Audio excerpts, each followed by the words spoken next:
Usual gang of misfits and dope addicts are here. Zarahemla is the baddest. Is Thus- Zarahemla a woman or a man? I don't know. I believe it's a woman. A woman in granite. Granite. Granite. Why Lee? Why Croce? Why Jim Croce? Well, on this day What in is- 1973, The plane? Is that it? no, Oh no. Jim Croce started a 2-week run at #1 on the U.S. singles chart with Bad Bad Leroy Brown. Jim Croce. By the way, you know, I've alluded to or told stories about my past that I worked in some bars in Ogden that were really rough places, and I one night I met Bad Bad Leroy Brown at the Establishment was the name of the bar on Washington Boulevard in Ogden. Bad Leroy Brown. You met him? He came into the bar that one night. There was a big fight, and he walked away unscathed. He Did was you call pretty him tough. Treetop Lover? No, you know, there's one thing I would take exception with, though. He's not badder than King Kong. No. No, that's not. Is he That's- meaner than a junkyard yes, dog? Oh, yes, he okay. was, but meaner than a junkyard dog. But at any rate, Jim Croce died when he was 30 in a plane Way crash. too young. And he probably would have, although you look at pictures of him, you say, that guy's 30? He looks 50, It's hard living. I guess. But Well, there's a 70s 30, and then there's... yeah. Oh. Yeah, that's true, Carrie. You're right. But he, you know, that's a really pretty damn good song. And then he did, you know, Don't Mess Around with Jim, and Oh, he I've had a got a bunch. name. I Yeah. got a name. Yeah. What else? I got a name. If is I a- could save time in a bottle. Yeah, the those, person yeah, that I'd lovely, like lovely to- songs. He was a talented guy, and it's too bad. 30. He was with four or five other guys on this plane. They were going to. There it is. Operator? Nope. No. It sounds like the beginning of It opera. does, Yeah. doesn't it? Yeah. Well, I know it's kind of late. I hope I I didn't. didn't wake you, but what I've got to say can't wait. I know you'd understand. Every time I tried to tell you, the words just came out wrong. All right, Gene. So I have to say I love you in a song. You I can love Jim you Croce. can do that at home. This is operator. Yeah. See, kids, you used to be able to call an operator and say, "Could you help me place this call?" That Long used to be distance a thing. information. Give me Memphis, Tennessee. Operator, or could you help me place this call? See, the number on the matchbook is old and faded. Can't Google that anymore. Wrote down the number on a matchbook. Living in LA. My best old ex-friend Ray. My best old Why are you ex-friend ruining Ray. this song? Spoilers! Gosh, she said she knew well and sometimes hated. But isn't that the way they say it goes? Well, let's forget all that and give me the number if you can find it, so I can call just to. This is one of those parentheses songs. Yeah. Oh, what is it? What is the parentheses? Because it's operator parentheses. That's not the way it feels. That's my words could just convince myself that it just wasn't real. But that's not the way it feels. Nice. How about Time in a Bottle? Oh, you want that? Yeah. I like that song.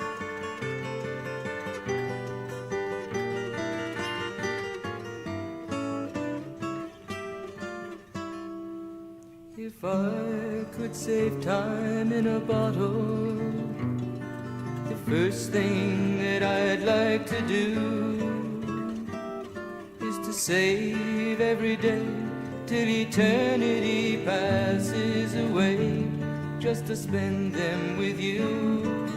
If I could make days last forever, if words could make wishes come true, I'd save every day like a treasure, and then again I would spend them with you. That's Carrie, so I nice. just sent you my favorite version of Bad Bad Leroy Brown. though. By the way, that album, I Got a Name, was released after his death. On so it's that I Had a album. Name then. Yeah. On the album, Working at the Car Wash Blues, I'll have to say I love you in a song, and I've got a name. Would you email it? Or? I DM'd you on Twitter. His son was here not long ago. What does he do? He did Croce on Croce. He performs like he was at the Eccles, I think. Like it was a big show. That's like when Zappa on Zappa, which I was dubious about, and when I went to see it at the depot a while ago, several years ago now, it was incredibly good. Yeah. This is the best. Oh no! What? Oh, this is Now the awful. south side of Chicago is the baddest part of town. Here it comes. Ready? And if you're gonna go down there, you better beware of a cat named Leroy Brown. Now Leroy Brown, he's trouble. And he stands about 6'4". And all the downtown ladies call him treetop lover. The studs, they call him tough. Yeah, he's bad. Actually, I kind of like that. This has been Farting Around with Carrie, Bill, and Gina on X96, Radio from Hell. All right, Dan, we'll take a break. All right, Dan. Take a break, and we'll come back with what we do. Oh, check in. Yeah, you can check in with us if you'd like. 877-602-9696 is the number. 877-602-9696. That's the phone number. We like to talk to you in the morning, so please make that happen. Or you can text us. That number is 33986. At X96, we...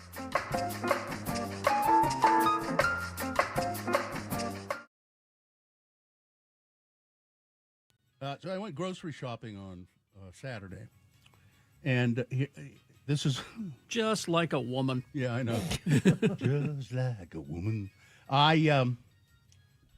So how my car works is Okay. it involves the car. Is that supposedly if the key is in the car and you try to lock it, it won't lock. It'll It won't let you lock your it keys won't let in the you car. lock your keys in the car. Oh, okay. Except if you do what I do, and I didn't realize this. What I open the hatch from inside. I press a button and the back hatch opens because I'm going to go get the grocery bags out of there, and then I lock the door and shut it, the driver's side door, and shut it and walk around the back of the car, which I did, and then I thought, my key is still in the car. Oh, but I'm surely can get in there, but no, I couldn't. The doors were locked. So Did you crawl in through I the did, hatch? and this is very difficult. So I got I guess I could call my wife and she'd come down and say, "Hey, stupid," but I'm going to try and get the key and crawl into the front seat through the hatch. So I get up into the hatch, and this is a Toyota RAV4. It's not a big car. And then I start. I think I wish I could reach the lever so that I could make the back seat fall down. Yeah. But I can't reach it. I can't reach the lever. So I'm just going to have to crawl across the seats.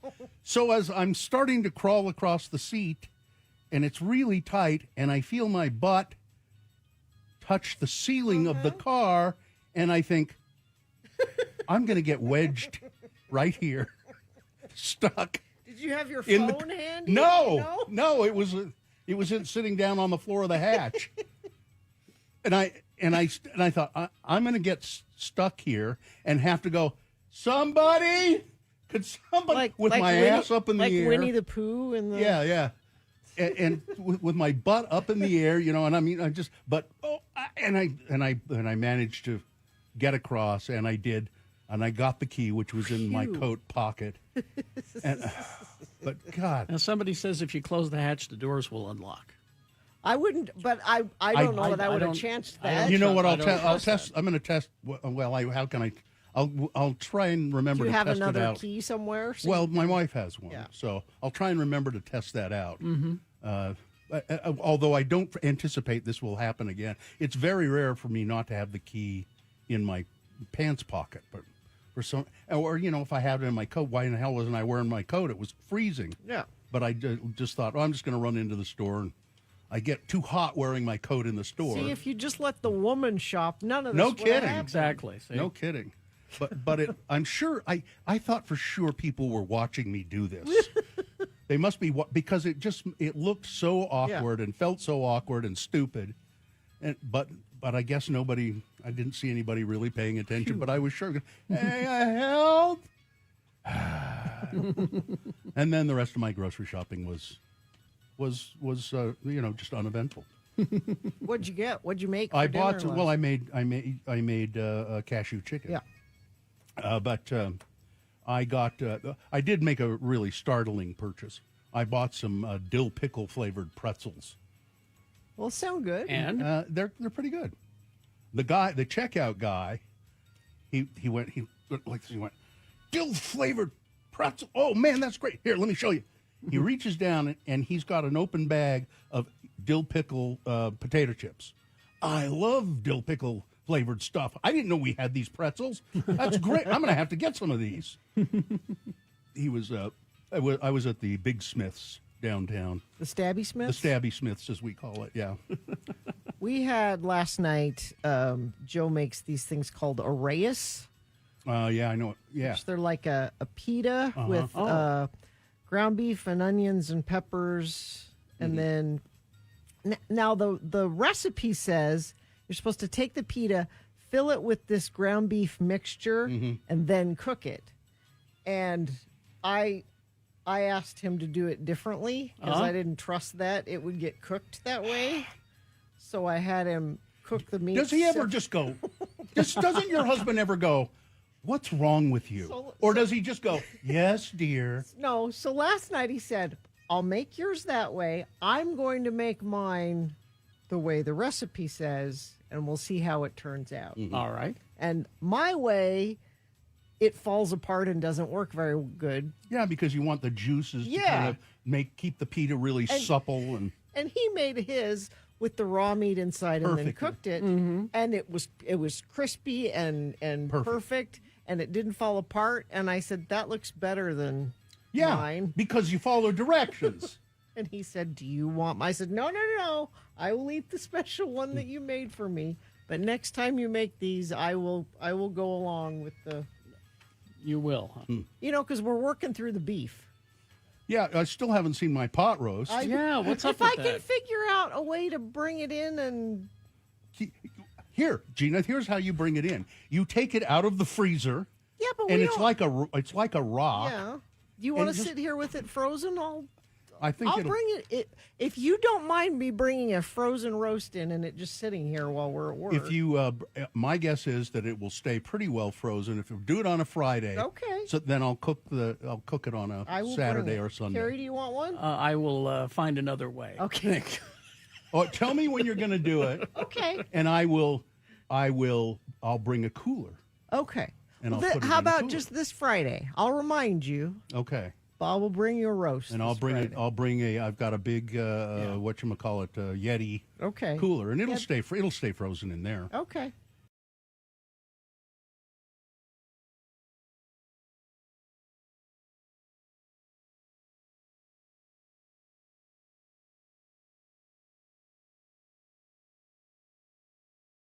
It's 6:22. Let's get this over with. Oh, there we go. All right, come on, you can do it. You can call us. 877-602-9696 is the number. Make it happen. You could also text us at 33986. We have a sponsor here, Gina. Get your above the rim Dr. Pepper creamy coconut shake at Arctic Circle. It's only here for a limited time at Arctic Circle, where the good stuff is. The moon is now 50% of full, 50.7% of full. It's in the first quarter. The moon will rise today at 2:29 p.m., today being Tuesday. It's the 21st day of July in the year of our Lord Jesus Christ, 2026. National Be Someone Day. Anyone? The goal of the day is to usher in a future where every child will have a right to a happy and dignified childhood. Oh, that sounds nice. Let's do that. Yeah, what a goal, huh? No Pet Store Puppies Day. Puppy mills can be found anywhere, according to the evidence, and there are an estimated 10,000 puppy mills in the United States. They exist solely to produce puppies as cheaply as possible. Invite an alien to live with you day. And this does not mean an undocumented person. This means It's a space alien. Like Spaceman. Alf? Yeah, something like that. National Junk Food Day. Oh, And take a monkey to lunch day. Now, be mindful of the realities that monkeys face. They are intelligent primates who live alongside of us, so it's important to provide them with as much care and support as we can. And if you will allow me, this popped into my head this morning. I went to the animal fair. The birds and the beasts were there. The big baboon by the light of the moon was combing his auburn hair. The monkey, he got drunk, and he fell on the elephant's trunk. The elephant sneezed and fell on his knees. And that was the end of the monk, the monk, the monk. Well, I didn't come from no monkey's butthole. And this is an all-new edition of the show for people who feel like hell in the morning.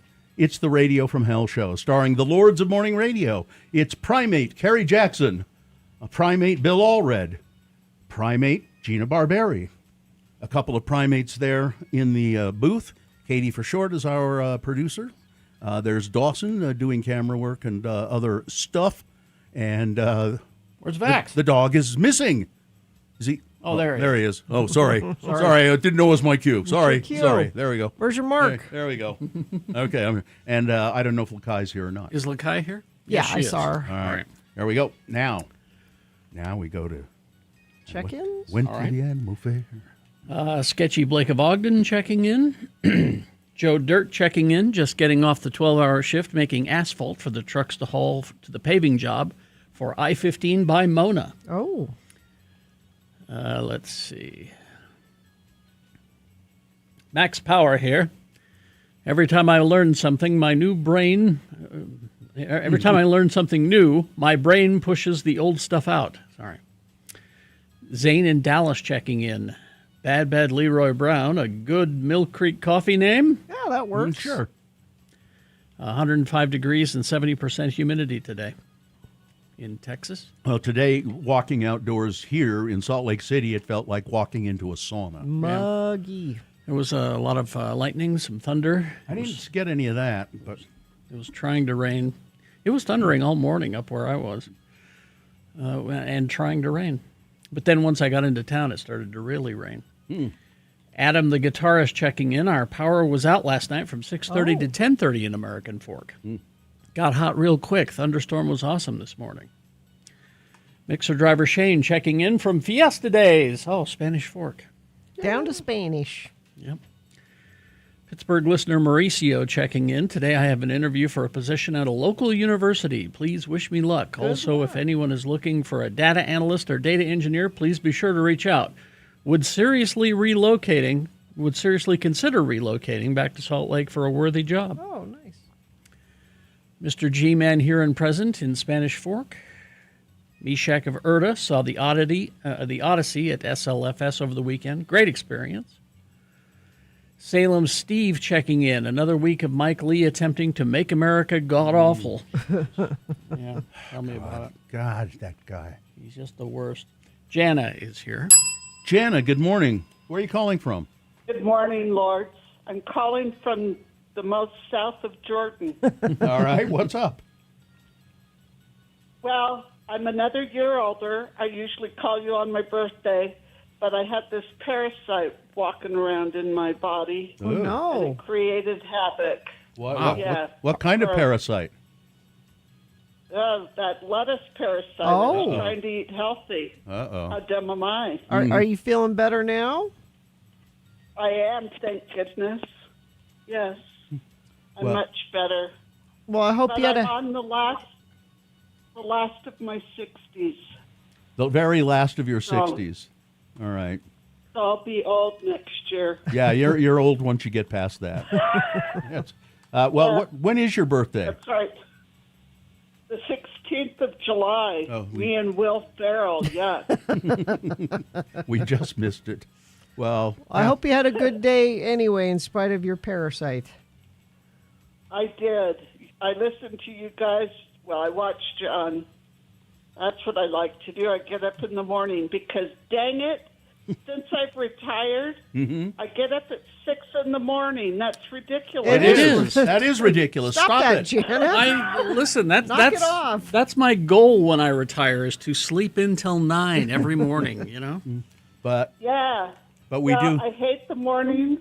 we do but I appreciate get your up at attention 6 though. every morning. Yes. We appreciate Well, your you guys are the attention. best. Thanks, Jana. Thank you, Thanks, Jana.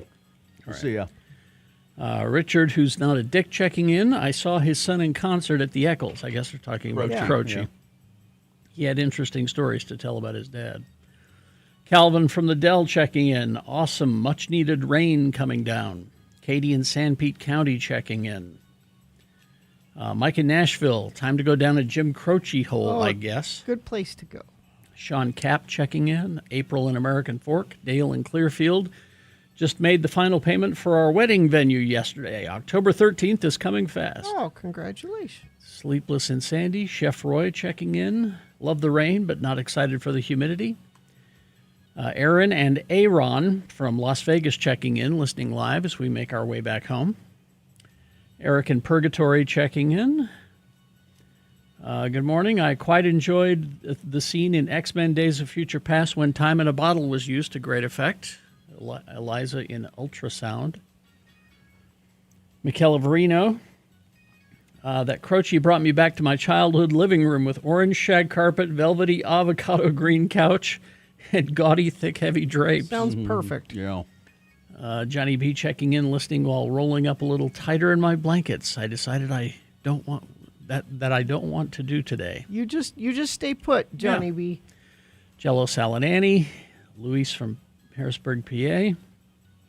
Cindy of Sunset, Tim the Tree Guy, Big City SLC, Dave in Westbrook, Shelley and Mary in Far West, Woodworker Willie, Bad Brad Wheeler. Oh, 3 more days until Pie and Beer Day. Get your tickets now. Oh yeah.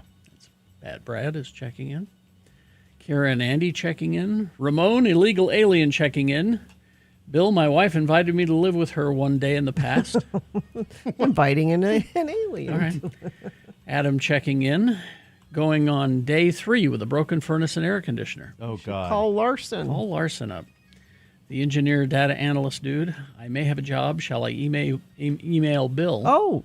Just send it to radiofromhell@x96.com and maybe Katie will hang on to that. AJ the pharmacist checking in. All right, everybody's here. Let's go. Let's see. So I don't have any accidents to tell you about right now. There is some rain out there. We're not used to this. You might be encountering some wet roadways, so just be aware of that as you're preparing to leave the house today. If you do see something, you can share it with us, and I'll pass it along at 33986. At Progressive Primary Care, members can text their doctor anytime 24/7, not just make phone calls during the office hours. Experience health care on your schedule at progressiveprimary.care today. All right. We're going to take a break, play a song for you. After that song, it's Big Boy News, and Frank Christ presents the Dead Celebrity Game. We'll explain how to play and what you'll win coming up. Listen to Radio from Hell.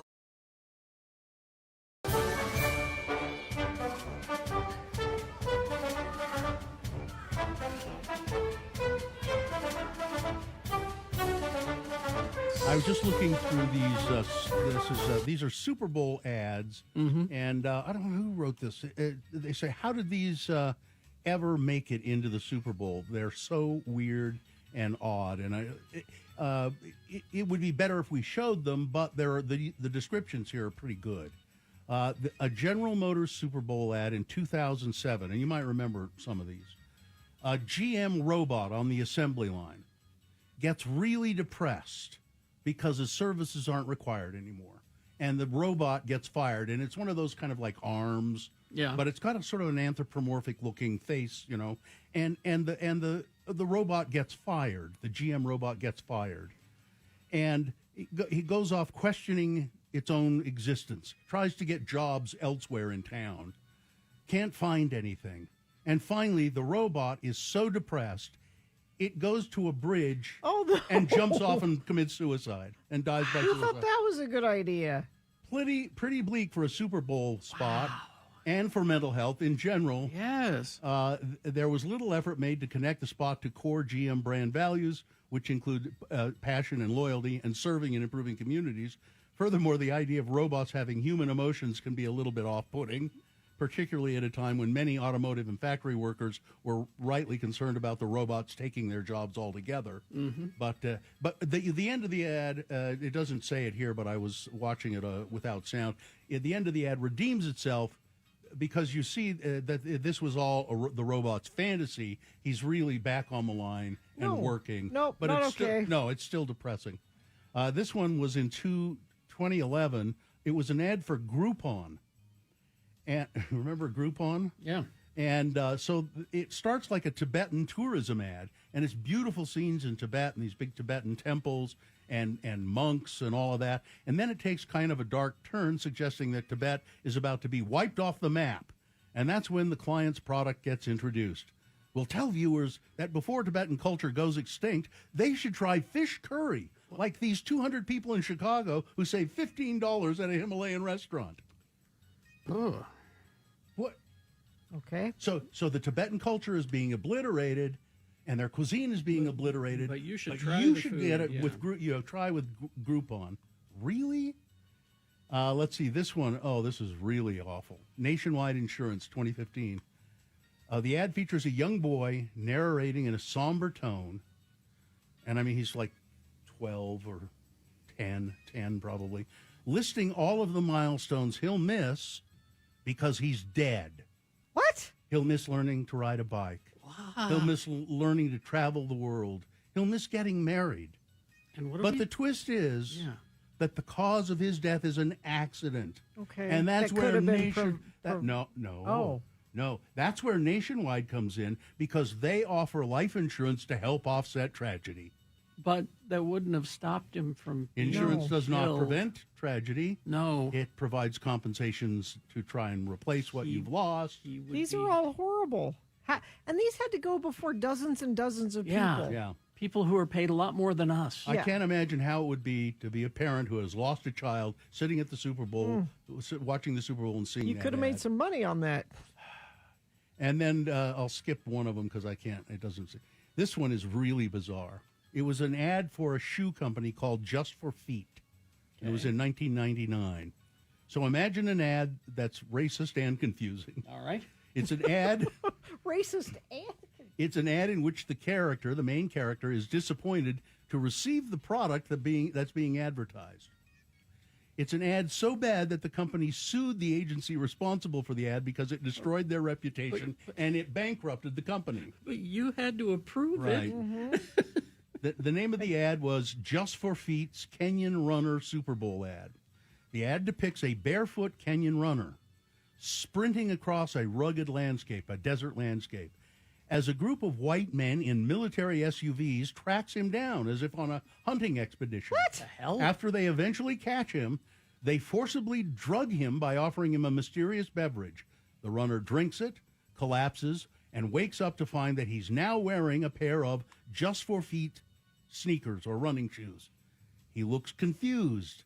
He looks distressed, as if he's been violated. He gets up and starts running, but he keeps shaking his feet, like trying to shake the shoes off of it. He can't stand to have them on his bare feet. Bizarre and unsettling, and Just for Feet filed for bankruptcy less than a year later. Yeah, I was going to say they're not around anymore. Can you imagine this barefoot Kenyan runner, and then they put their product on his feet, and he doesn't like it. Wow. How did these things get into the Super Bowl? I have no idea. And again, the crime. These people are paid more than we are. Yep. If we'd have been in that room, we would have said, "No, we can't do that. This is terrible." I wouldn't have let you can't film that." But what do we know? All right. Well, thank you. Mm-hmm. That was a fine, odd little list. Well, it's topical. It's the Super Bowl. It is Sunday. Don't forget. I'll try to remember.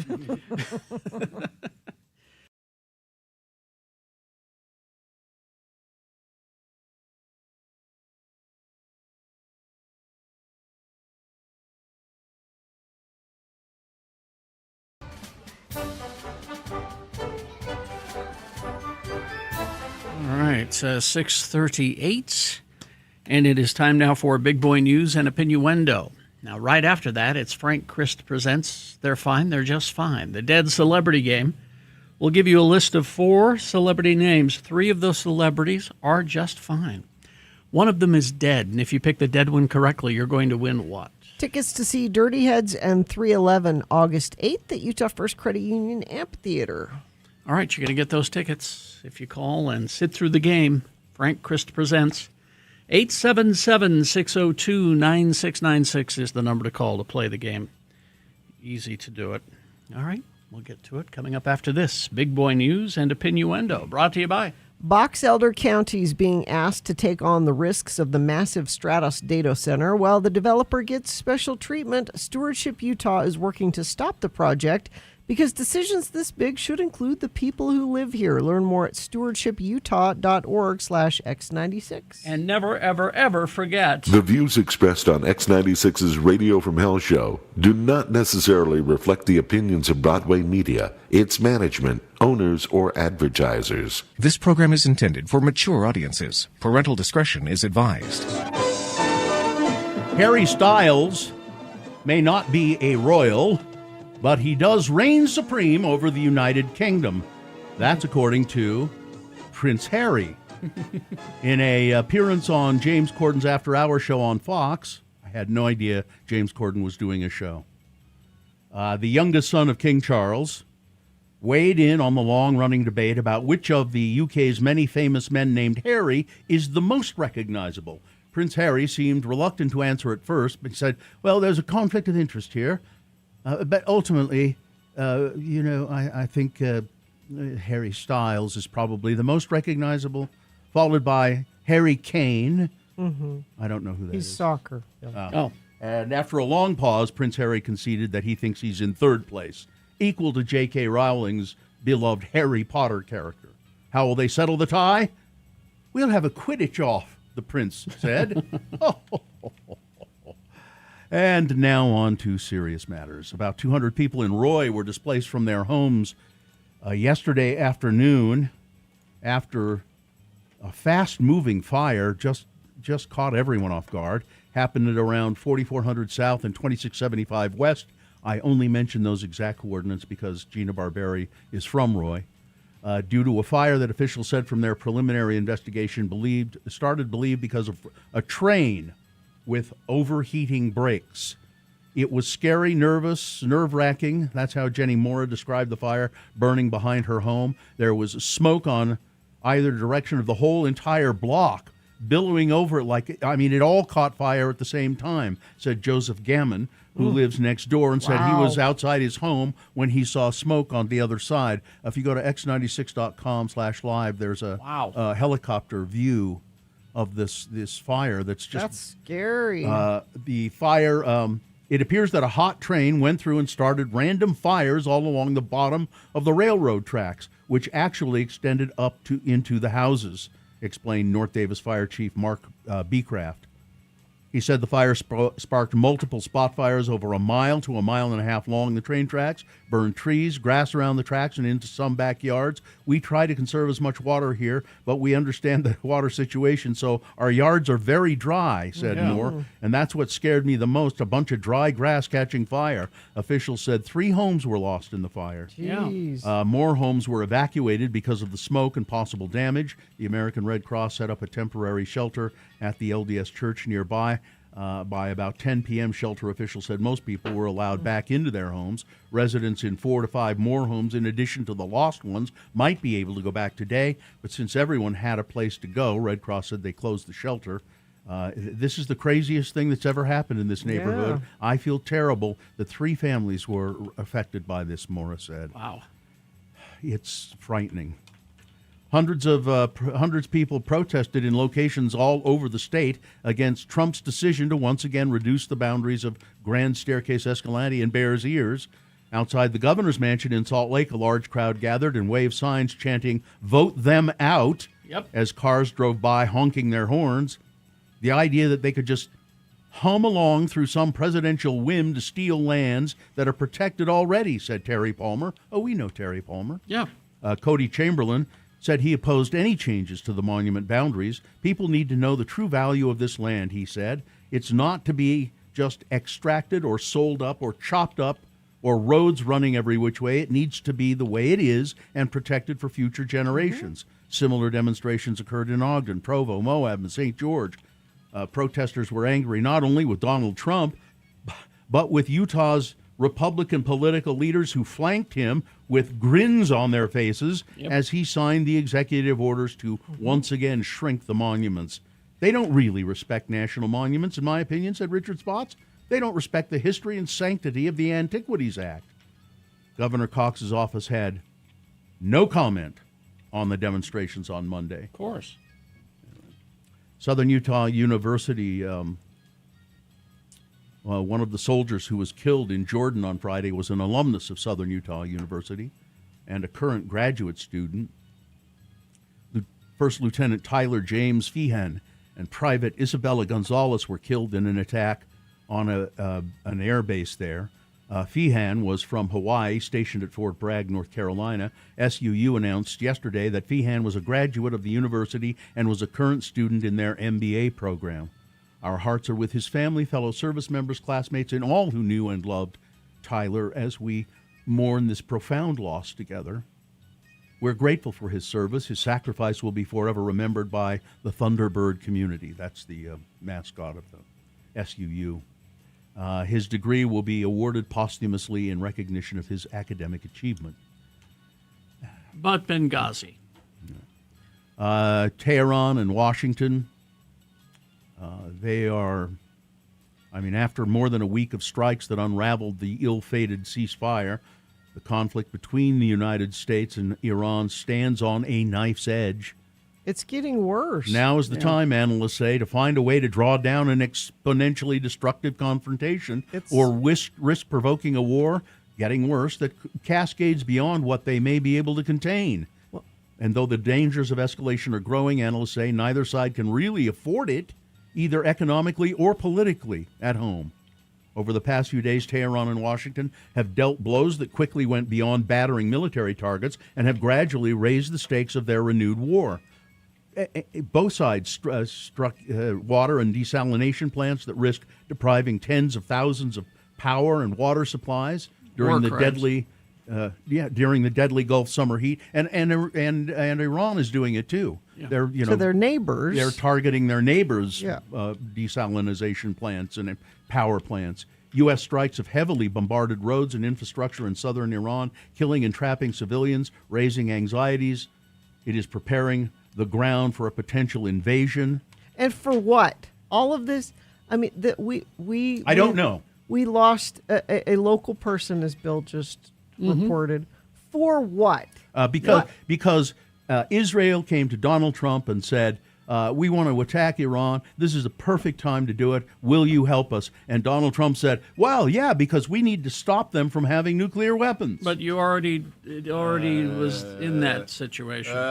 Boy. For what? It's absolutely no reason. No. Other than madmen running the world. The families of these people that have died so far, I would be beyond. I've talked about this before.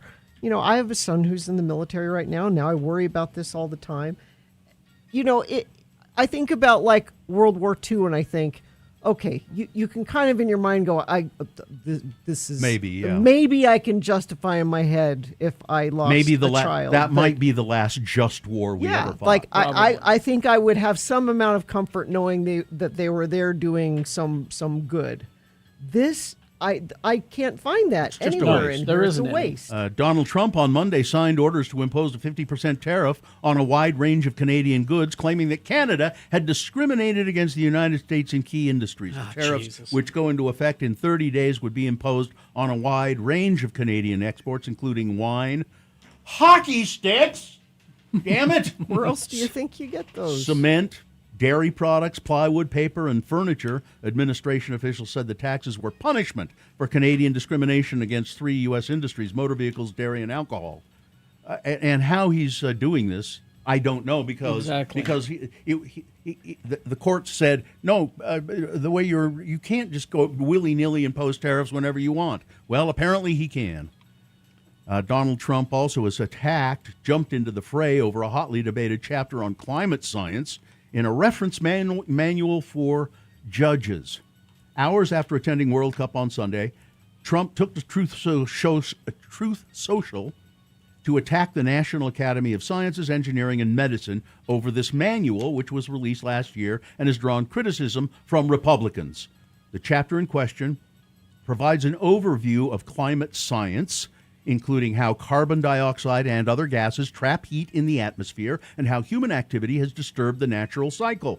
The authors noted that science is always evolving, but characterized the United Nations scientific body, which has said the burning of fossil fuels is driving climate change, as an authoritative source. The reference manual was partly funded by a grant from the National Science Foundation to the National Academy of Sciences, and Donald Trump wrote in his post that he was ordering officials to scrutinize that funding.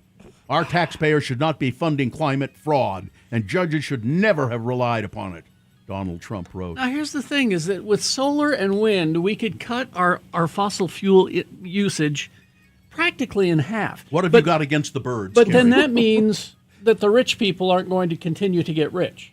I don't know what you've got against birds. California and a coalition of other states have sued to block the merger of Paramount and Warner Brothers. Well, that's and a judge has granted a 14-day temporary restraining order, which stops the companies from immediately closing their $110 billion deal. I don't know if they'll ultimately be able to stop it, but maybe. And FIFA, following Spain's 1-0 win against Argentina, Donald Trump, crowding into all of the pictures. FIFA's cropped him out of all of the pictures. Yeah. I think that's really nice. And finally this, Donald Trump said Sunday that the Qatari-donated jet that has served as Air Force One has to be sent for upgrades. They need to max it out, appearing to acknowledge that the plane is not as thoroughly outfitted as the older Air Force Ones. But when it's reported in the New York Times that actually happened, he sends the DOJ after the reporters and the reporters' families. Yep.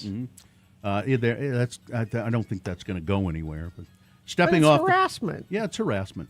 Stepping off the plane on his return from FIFA World Cup final in New Jersey on Sunday, Trump was asked about the newly renovated plane's missile defense capabilities amid reports that the new jet is not as secure as the old one. Well, it's got a lot of capability, but as I understand it, in about a month or so, they're going to send it to have it maxed out, whatever that means. Yeah. Maxed At out. our dime. At our dime, and he gets to keep it when he's out of office. All right. Sports weather traffic. Tom Brady and Logan Paul's ongoing Oh, rivalry. hold it. Wait a minute. Oh. Wait a minute. Let me just check something here. Yeah, see, this is it's a boner candidate, but you can do the story anyway. No, I can. I have. It's a- I have it's a- other. I Okay. have other It things. doesn't. It's okay. It's a boner candidate called "I Smell a Promotion Stunt." Yeah, exactly. That's what I was gonna say. All right. Let's see. So now that soccer's over, baseball that's been going on this whole time. We just has haven't. it? We What? just haven't been talking about. Oh, that's not important. Well, we don't talk about it anyway. That's do we? true. Not typically. Yesterday, the Angels beat the Cardinals 3-2. Mariners 8 over the Reds 0. Astros 8-5 over the Marlins.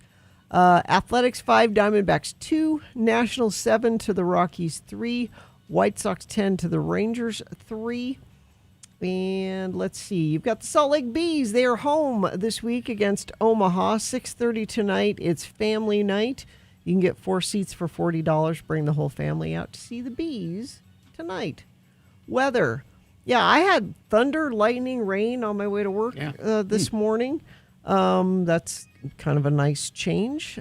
99, so it's really muggy. Like it's 84 right now this morning. So Yeah. really warm early already. 99 for a high. 50% chance of showers and thunderstorms continuing throughout the day and into tonight. Could even see some of that happening tomorrow, it looks like. Traffic, let me refresh this and see if anything new has happened. Crash northbound I-15, 106 South, milepost 294, the left lane affected there. Let's see. Eastbound I-80 near 36 West is reduced to 2 lanes due to a road buckling. There's repairs happening right there. Expect significant delays during the morning commute. Consider using SR 201 as an alternate to allow extra travel time. Whatever you're seeing, you can text us and let us know at 33986. Looking for a new home? Garbett Homes Home Gallery Community in Murray. Get up to $15,000 any way you want it. Plus another $2,500 toward closing costs when you mention Radio from Hell. Browse online at garbethomes.com. Oh, Frank Christ, you old scamp, you.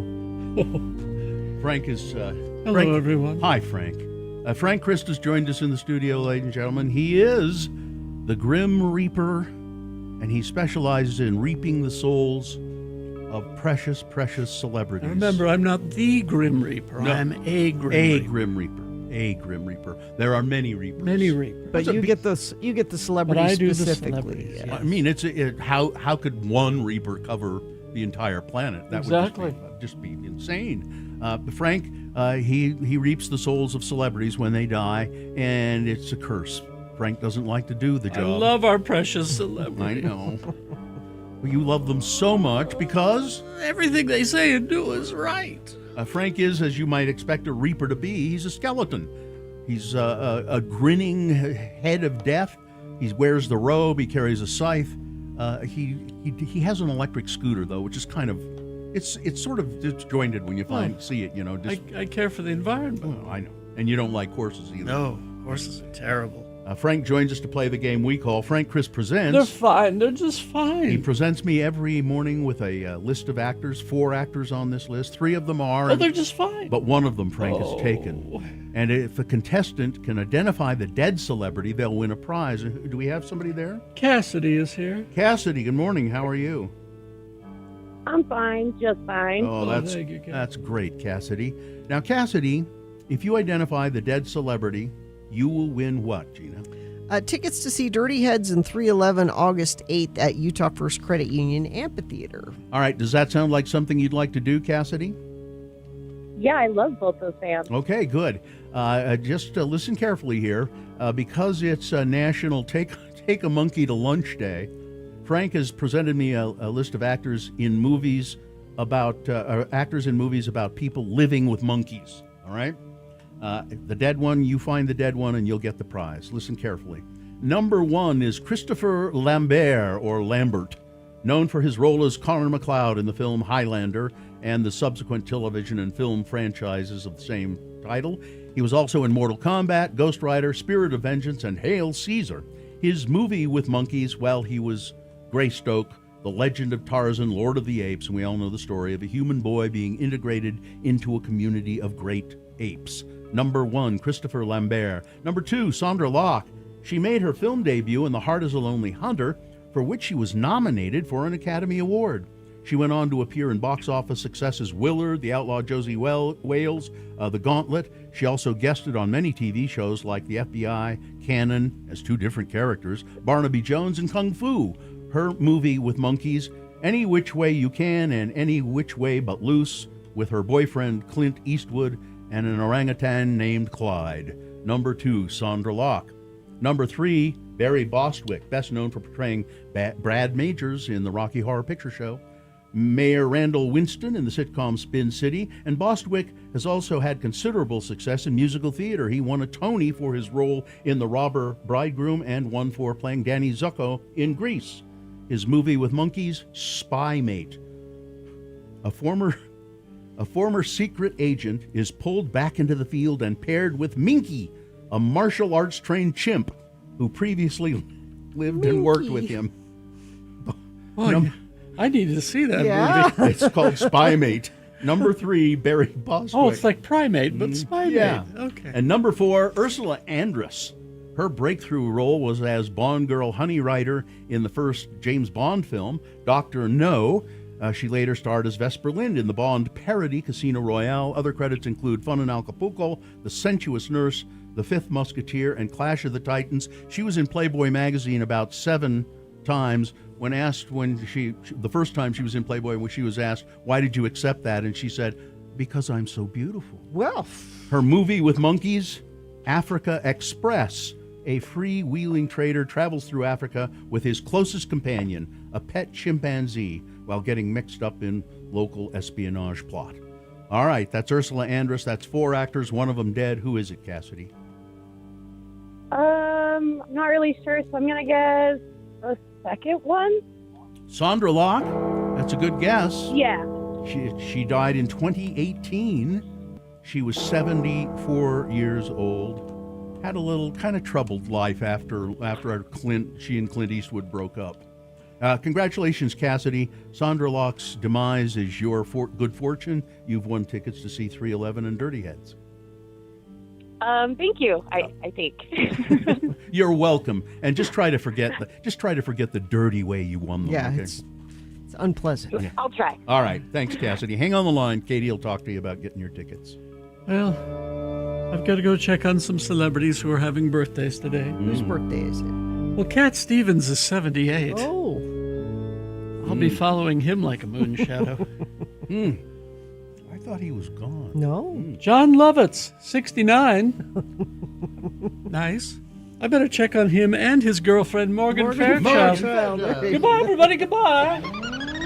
Jealous? Friend of the program says, a lot of standing water southbound I-15 from 72nd South to 106 South. There's 1 or 2 accidents there. Thank you for sending that in. Accident southbound I-15 just past 90th South, backed up. Ugh. Friend of the program says. Ugh. Eastbound I-80, milepost 116. This is near 3600 West. They're having some road buckling issues there. Expect significant delays during the morning commute. Consider using SR 201 as an alternate route and allow extra time for travel. The official Pie and Beer Day Festival is this July 24th at Smith's Ballpark. This family-friendly event features pies of all varieties, a slice of pie for everyone with a ticket, and plenty of beer. Get your tickets while they last at officialpieandbeerday.com. KXRK Provo, we're going to take a short break here. We'll be back after these. We've got Boner of the Day coming up. And just after we award the boner, it's hello, yeah, what? So anything you want to talk to us about, you can call us. 877-602-9696. We'll be back. Radio Pup finally has a sponsor. It's Zero Res, and this time of year brings a lot of dirt and things through your house, damaging your carpets. Vax says book your carpet cleaning appointment today. Not only do you get the 4th room free, but your animals will thank you with extra love. Go to zerores.com today. Let's see. I have a list. You do? Mm-hmm. I mean, I heard you say that you had a list. It's Radio from Hell with another list, because people love a good list. X96. The list is 5 things you should never, ever say on a second date. Should never say on a second date. You have a good first date. Things are going well. You want to Let's move do on this to again. the second date. Second date? Okay. Take a breath. Relax. You're nervous. Let's see if this might be the one. You don't know. I mean, it's been a long time since I've had a second date, so let's see how I did. And I don't know who put this list together, but All right. number 1. Okay. What are your parents like? Now you're thinking, oh, you're making small talk. Yeah, that sounds like small talk to me. It can sound, though, like you're already planning the wedding. Wait a minute. You're wanting to know about my family? I want to know about your genes. Yeah. What am I? Is there any madness in your family? Yeah. This says, don't assume that just because you talk to your mother every day on the phone that he does too. Oh, okay. All right. Okay. Number 2, I love babies. Yeah, that's not. I mean, I never wanted to hear that on any date, frankly. 5, but 6, 10. I love babies, and you have nice wide hips. This says babies are great, but not a second date topic. Sounds like you are baby hungry and you might scare somebody off. And this is this is men or women. Men or women. Oh yeah. Okay. All right. Yeah. How many people have you slept with? Ooh. Now, this is a conversation you should have, but maybe not second date conversation. Why is that a conversation you should have? Well, I mean, after you've dated people for a while, you can discuss it. I never would ask that question of anyone. Ever? Not of somebody. I mean, I might ask it of you or Carrie, but I wouldn't ask it of somebody I was in a relationship with. I have no idea. Where do you see yourself in 10 years? Oh, yeah, that's... Sounds like a job interview. I had a girl ask me that. Or they want to know if you're good marriage material. Yeah. Are you going to be making good money 10 years from now? Are you going to be doing this radio thing in another 5 or 10 years? I'm not sure. Is there any madness in your family? And number 5. Okay. Why would you say this? Do you like me? Well, it sounds desperate. Sounds desperate. Much? Yeah, kind of. And I think you'll know if somebody likes you. I would hope you would know. Would people really ask that? I don't know. There might be some this is people on the like list. Do you like me? Yeah, that would be an instant turnoff, I think, because you're insecure. I was clearly. just curious. You seem to like me, but I don't know. Do you really like me? Which I'd say, well, we're on a second date. This is a strange question. I like you enough to go on a second date. Yeah. All right. So that's just 5 things you should never say. Okay. Yeah, I don't think you should ever ask how many people somebody has slept with. If they want to volunteer that somehow, but don't ever ask. Yeah, you never ask that. No, for sure. We hope you'd enjoyed another list with Radio from Hell on X96. You know why? Because I think you don't want. You don't want to know. You really don't want to find out. And you don't want to answer that question either, do you? I have, but answered it. My answer is I don't remember. And that's an honest answer. It's an honest answer. It is. Yeah. Well, I won't be needing that list anytime soon, I'm sure. No, but somebody out listening might. All right.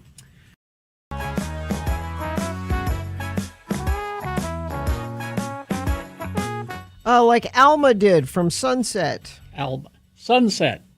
Texted in from Sunset. I went to school with a girl named Alma. Maybe that's her. No, Maybe I she don't think moved so. to Sunset. Well, she could have. She lived Could in be. Ogden, so she could have moved. Not that far. No, she could have. I am very upset. About, and I'm sure it's something really important. So Will Arnett, who is a comedian and actor that I enjoy. Mm-hmm. I'm rewatching Arrested Development, Which is is he's very worth a funny in it. rewatch Yeah. there for sure. He does the Smartless podcast that I listen to. He does that with Jason Bateman and why can't I? Sean Hayes. Yeah. Well, I have a bone to pick with him. What? A recently released clip of Will Arnett on the Off Menu podcast. Off Menu. It's a comedian-run podcast. Okay. Why is it called that? I don't know. It's a food they incorporate food in some way. Okay. All right. Featured the famed entertainer expressing his distaste for shoestring fries, a side dish he boldly proclaimed everyone hates.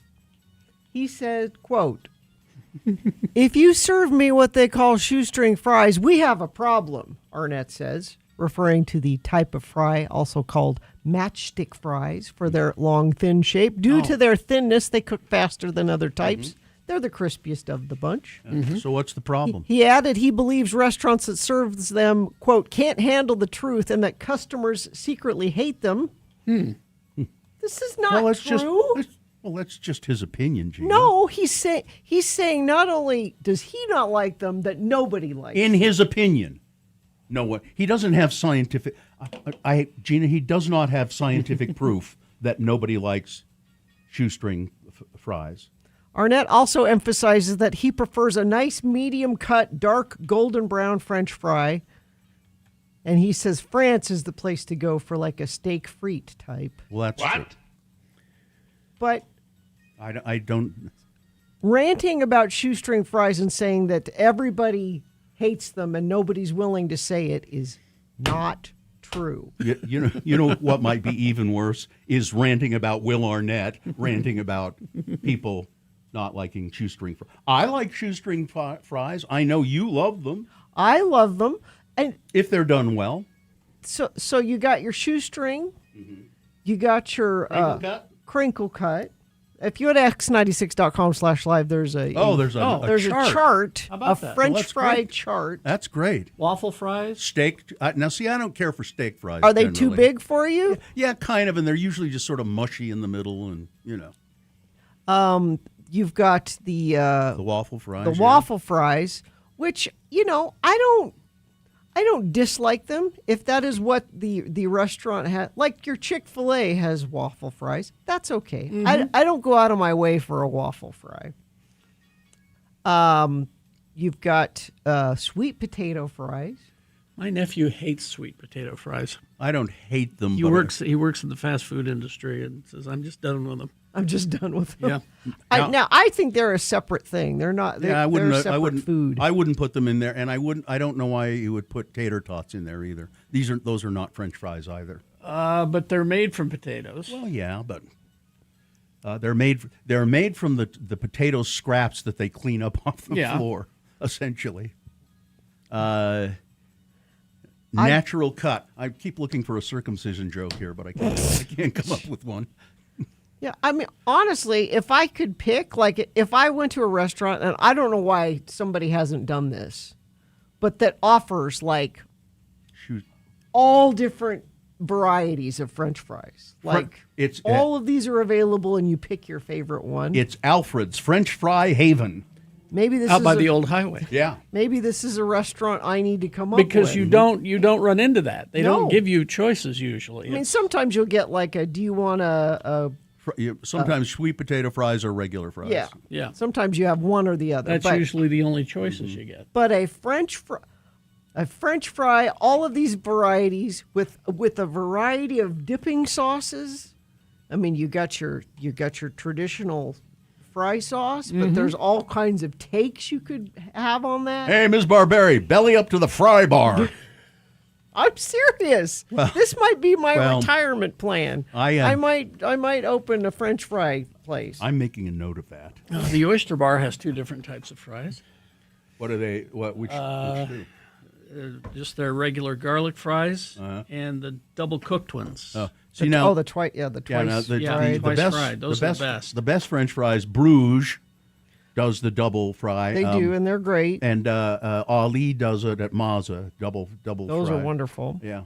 According to a survey, America's taste leans slightly in favor of the steak fries, which surprises me. Yeah, I don't. 22% of 1,000 adults surveyed report they like the thicker, more doughy cut. I do not. That's not my favorite.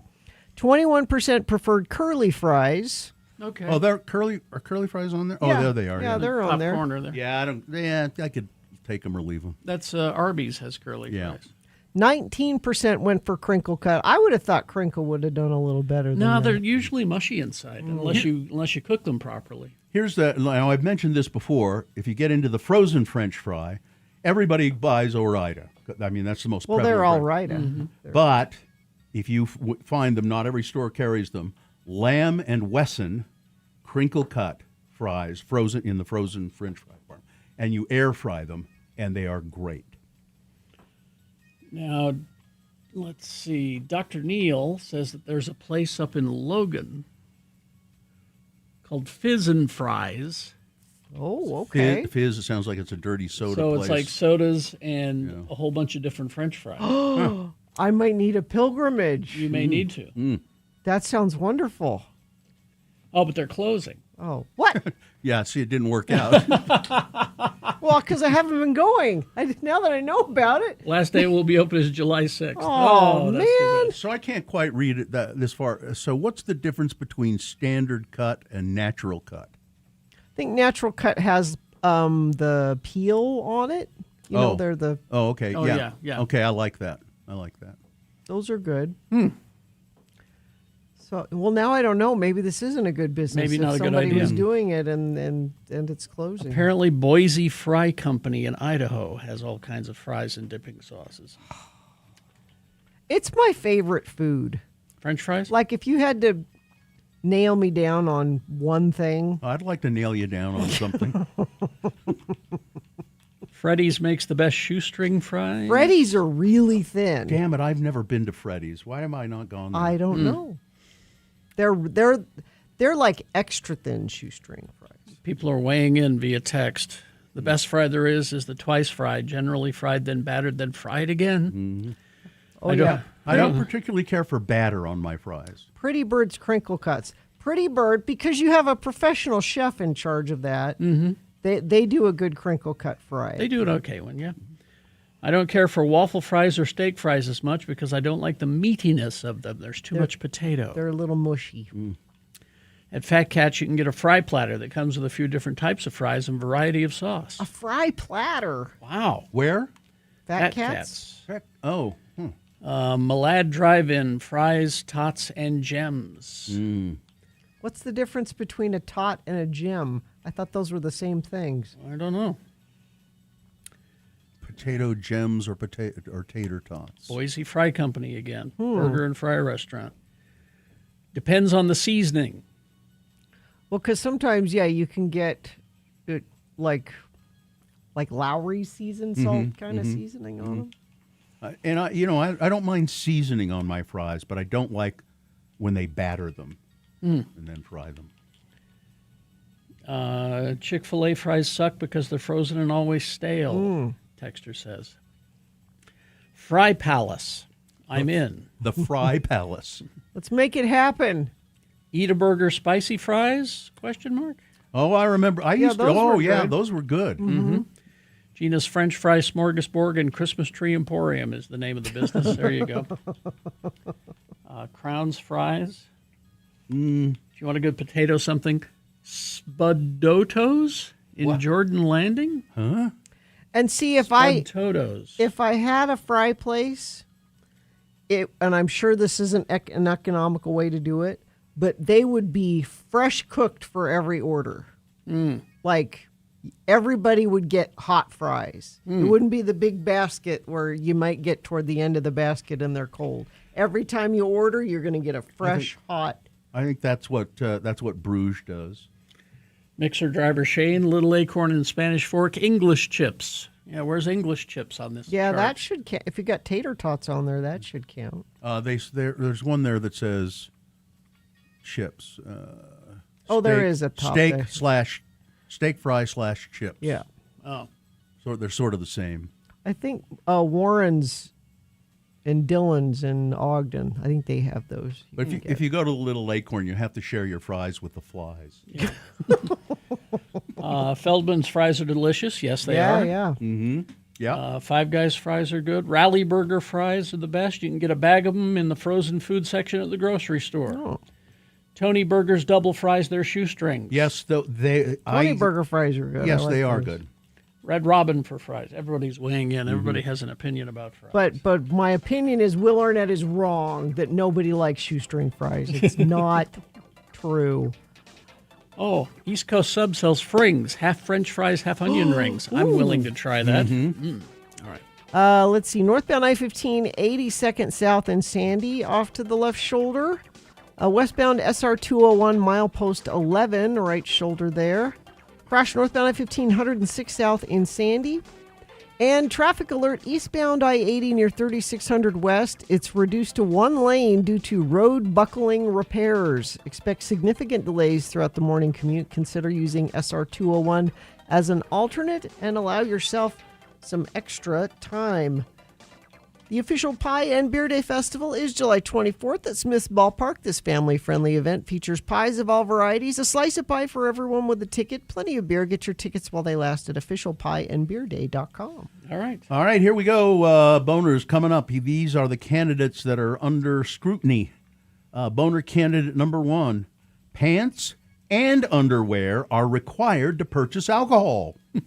Boner candidate number 2, I smell a promotional stunt. And boner candidate number 3, Journey's Jonathan Cain should shut up about everything. Yes. All right. Boners, big boy news, all coming up after some messages and a song. Stand by for that. Salt mediation. If you are, and I'm sorry if you are, in the process of getting a divorce, considering a divorce, before you get all wrapped up in hiring lawyers and that sort of thing, consider salt mediation. Divorce, it's a better way to separate.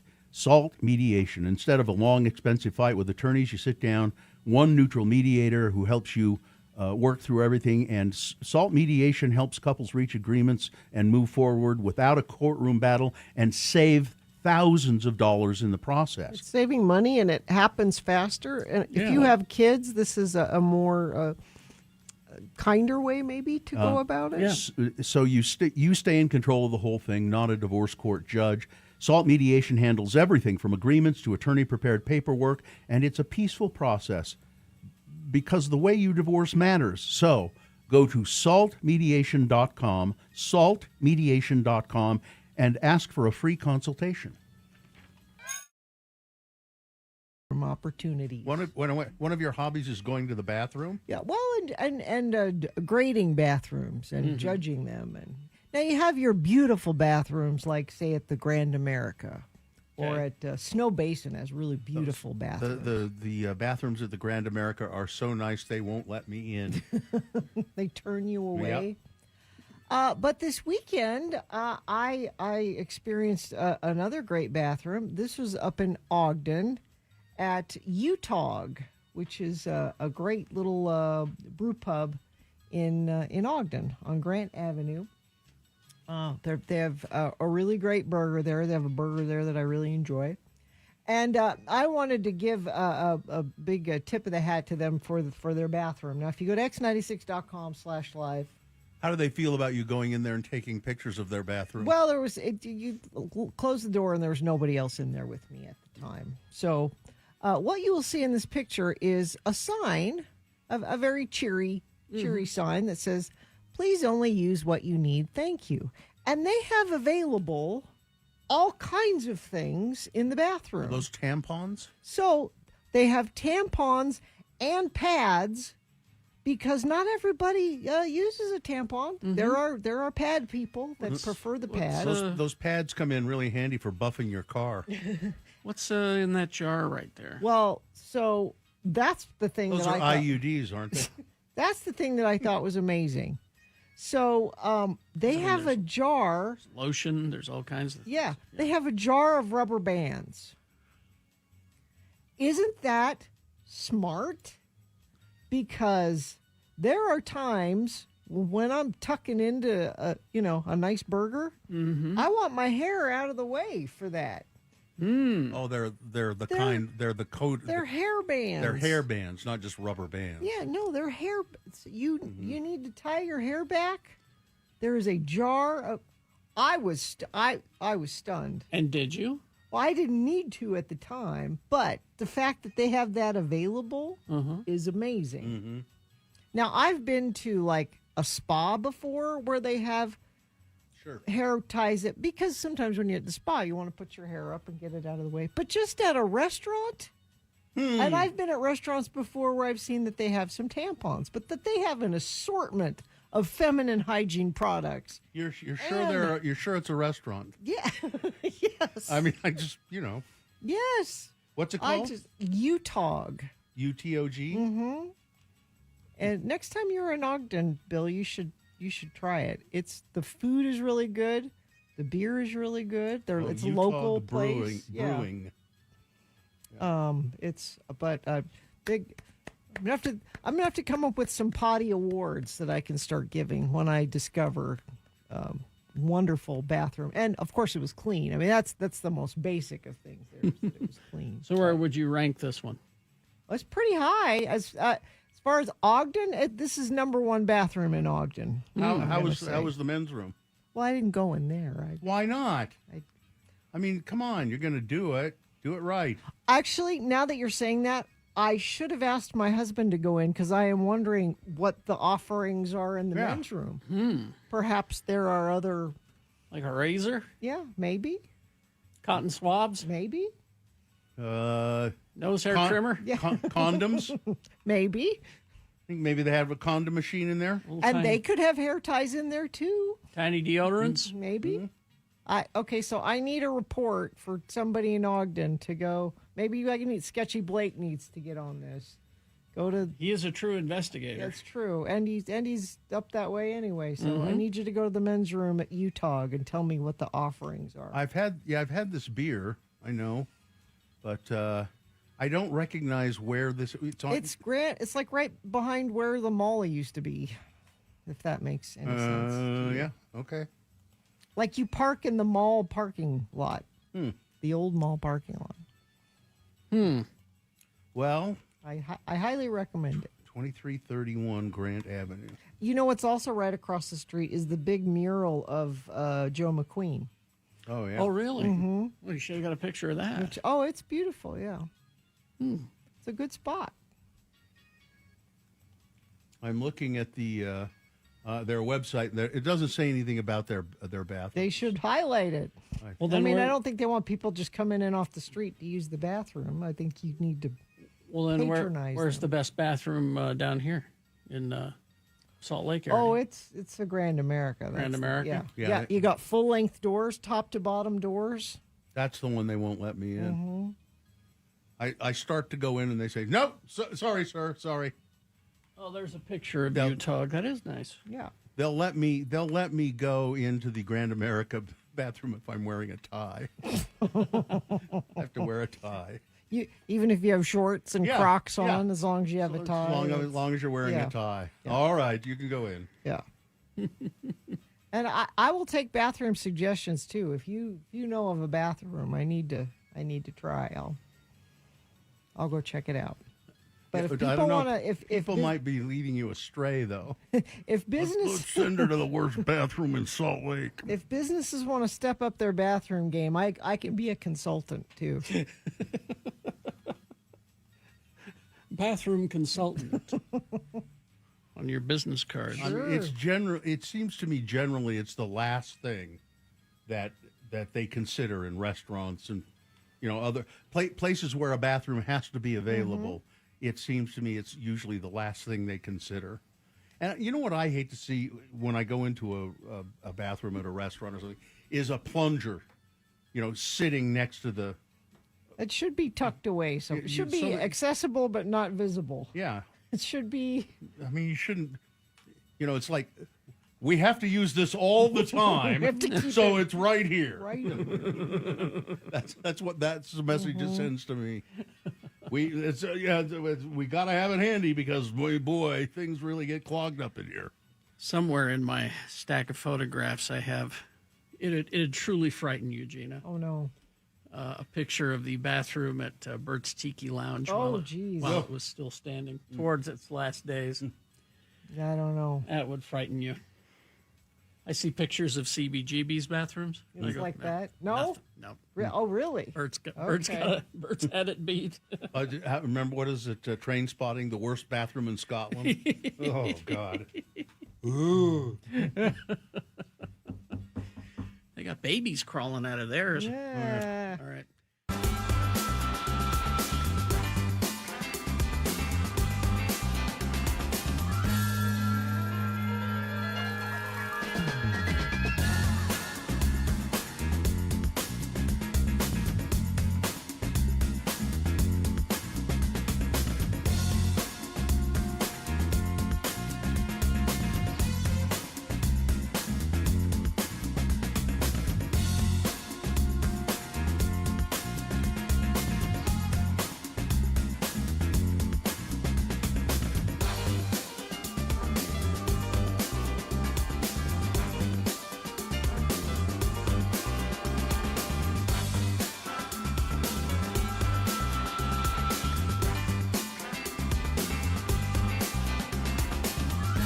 .26 right now. Time for Boner of the Day. 3 news stories. These will be examples of bad, stupid, or funny human behavior, and you will decide with your vote. Of these 3 candidates, which one is the worst? Which one deserves to be Boner of the Day for today, July 21, 2026? We'll give you 2 candidates now, a third after the news. And once you've heard all 3, you will vote. One of you lucky random Boner voters will receive...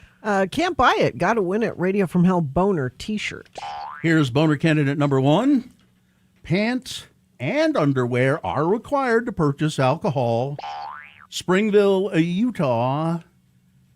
A 53-year-old woman was arrested by Springville police after she allegedly attempted to purchase alcohol without pants on and led police on a chase that reached speeds of 95 miles an hour. Allison Douglas Miller, 53 years old, arrested on Saturday for the incident that allegedly happened back on July 7. Court documents reveal that on July 7 at 8:07 p.m., the cops were called to a liquor store for reports of a female shopper attempting to purchase alcohol without pants or underwear. Just nothing, apparently. Nothing, just naked as a jaybird from the waist down. Donald ducking it. The store denied the sale to the woman because you must be wearing pants and underwear. Later identified as Miller, she was seen entering a black Chevy Colorado vehicle. Officers witnessed Miller start the vehicle, perform an improper emergence from the parking lot to the roadway. That's when they attempted to perform a traffic stop on the vehicle. However, Ms. Miller reportedly failed to yield and began accelerating at a high rate of speed. When entering the on-ramp to I-15, Ms. Miller reportedly hit a curb, drove over it on the freeway, reportedly failed to maintain her lane of travel multiple times, drove on the Soldier, reached speeds in excess of 95 miles an hour. Again, this is all with no pants and underwear. Another officer blocked Miller finally on an exit from the freeway, and she reportedly refused to get out of the car. Police reported that Miller was unable to keep her balance, slurred her words to the point of being unintelligible, and they took her to the hospital. Boner candidate number 1. Pants and underwear are required to purchase alcohol. Here's Boner candidate number 2. I smell a promotional stunt. Tom Brady, who my opinion of him just goes down every year. Yeah. Tom Brady and Logan Paul, who I never had an opinion. Yeah, he's a turd. Yeah, took their growing rivalry to the world stage on Sunday during the 2026 FIFA World Cup final between Spain and Argentina at MetLife Stadium. The 2 exchanged middle fingers from neighboring luxury suites. Video footage shows Brady spotting Paul across sections before flipping him off. Logan Paul immediately returned the gesture. And, Tom Brady's sitting there with his kids. The moment came just one day after Brady slapped Logan Paul on stage at the Fanatics Fest before a live crowd, with New York Knicks center Karl Anthony Towns intervening. Brady later called Logan Paul a dork. Woo. The feud originated months earlier when Logan Paul claimed that his WWE career made him equally athletic to NFL players, a claim that Tom Brady publicly disputed. The football legend is now in talks There you go. with the WWE to take the feud into the ring, though Logan Paul is currently recovering from a torn tricep. I smell a promotional stunt. Why would you Boner do candidate this? number 2. Why would Tom Brady do this? He Because has he- plenty of money. Because he needs the spotlight. Yeah. He wants the spotlight. This is an embarrassing place for your career to go, though, Tom And Brady. I've Got to keep the brand alive. and I've his kids are there. Yeah, those His kids are there. He had- Yeah, so I flipped off people in front of my kids. I flipped off my kids. I mean, come on. You're a dork. Yeah, that's what I am. Coming up in a moment, boner candidate number 3. Journey's Jonathan Cain should just shut up about everything. See, this is the one that I have real opinions about. All right. Boner candidate number 3 coming up after this. Big Boy News and Opinioendo brought to you by... Help Utah kids start school with confidence. Over 200 kids at the Road Home need your help with back-to-school clothes, shoes, backpacks, and more. X96 invites you to be a child's advocate. Go to x96.com or appletreeforkids.com for more information. And never, ever forget. The views expressed on X96's Radio from Hell show do not necessarily reflect the opinions of Broadway Media, its management, owners, or advertisers. This program is intended for mature audiences. Parental discretion is advised. A couple of items here I just got from the CityCast Salt Lake newsletter. Apparently, the Coachman's sign has been saved. It says, "We did it thanks to you. We've achieved our financial goal." This is from Margaret Coppin, chair of the Liberty Wells Community Council. "We've achieved our financial goal, and the Coachman's sign will be saved. The sign is scheduled to be removed over 3 days from between 6 a.m. and 2 p.m. starting on the 20th." So yesterday, the pole's getting capped and the sign moved to safekeeping on July 22nd. So if you want to see that happen, let's see, today there's a watch party today from 8 a.m. to 9 a.m. Where the Coachman sign was at 13th South and State. So how they're saving it is they found someone who will store it. Yeah. So we Then they still have to- don't know where it's going to end Have up. to find a place to put it. So there used to be a Coachman's in Provo, and it had the same sign, I believe. Oh, I didn't know that. Yeah, there was a Coachman's in Provo. I'm pretty sure. It seems to me when our studio was down there, I went there to eat on occasion. Anyway, the fundraiser is still open because phase 2 is restoration and placement at a location that is yet to be determined. I don't know. Maybe you could offer your backyard, Gina. Sure. And also, I saw this in CityCast Salt Lake. The water at Sugar House Pond has been drained. They need to, because the stagnant water is becoming dangerous to the wildlife there. Wildlife there, and so many birds, ducks use that as a chilling out place. Yeah, it's sort of a stopping place. But no, there's not any water going into it from the Mountain Dell Reservoir, so they've drained the pond to protect waterfowl from stagnant water. And then, of course, I think they're going to, paint the bottom of the pond with some American flag blue. And a 20-year-old man in Lehigh is facing kidnapping charges after Lehigh firefighters had to intervene in an alleged kidnapping in the parking lot of the Vasa Gym. Eric Christopher Weld was arrested on Saturday, faces charges of kidnapping. According to court documents, on Saturday, Lehigh Fire arrived at the Vasa Gym out there on the Timpanogos Highway in Lehigh, observed an alleged domestic violence incident in the parking lot. When officers arrived, they spoke to the victim, who claimed that Mr. Weld was her boyfriend. They had gotten into a verbal argument inside the Vasa. While they were leaving the gym, the victim stated that Weld became aggressive inside the car, and the victim asked to be let out.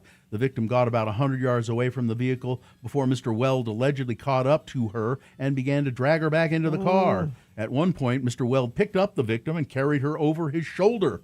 That's when Lehigh fire personnel intervened. Officers spoke to Mr. Weld, who admitted that he had picked up the victim. According to Weld, he had previously gotten consent from her to pick her up. Can I pick you up and throw you?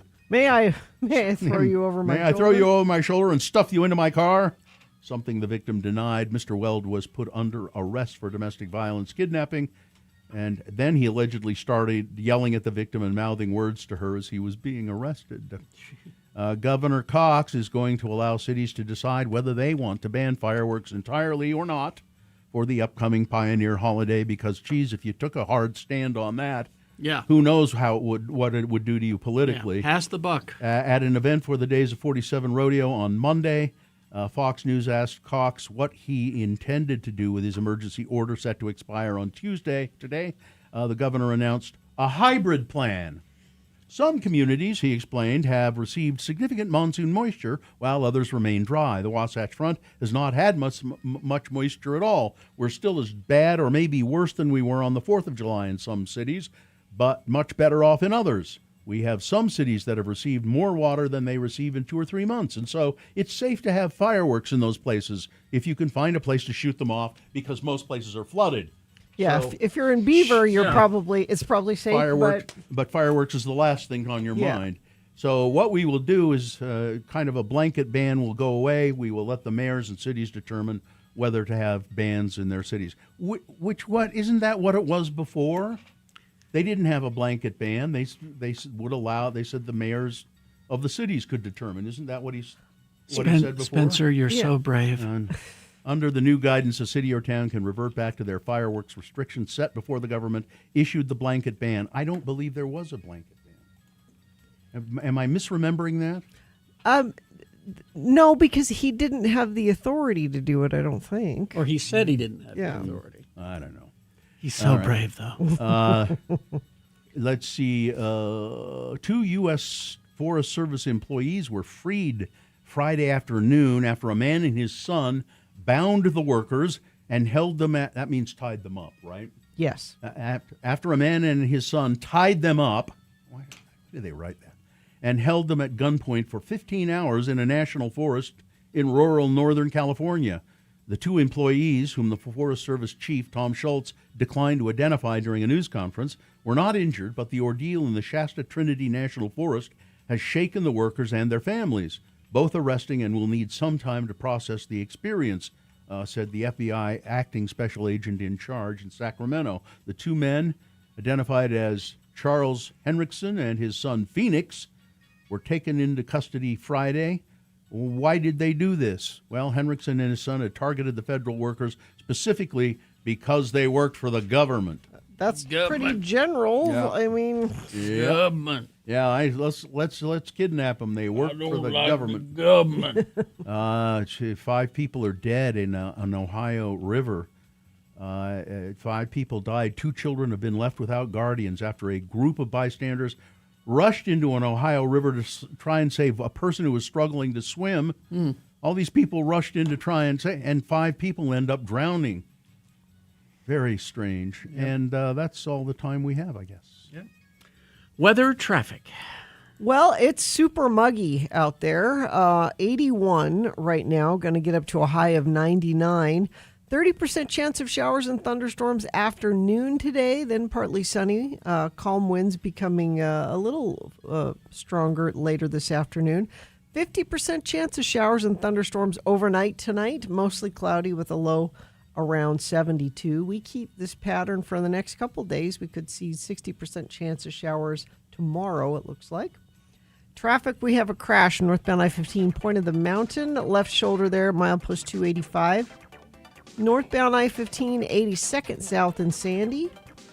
Disabled vehicle at westbound SR 201, milepost 11.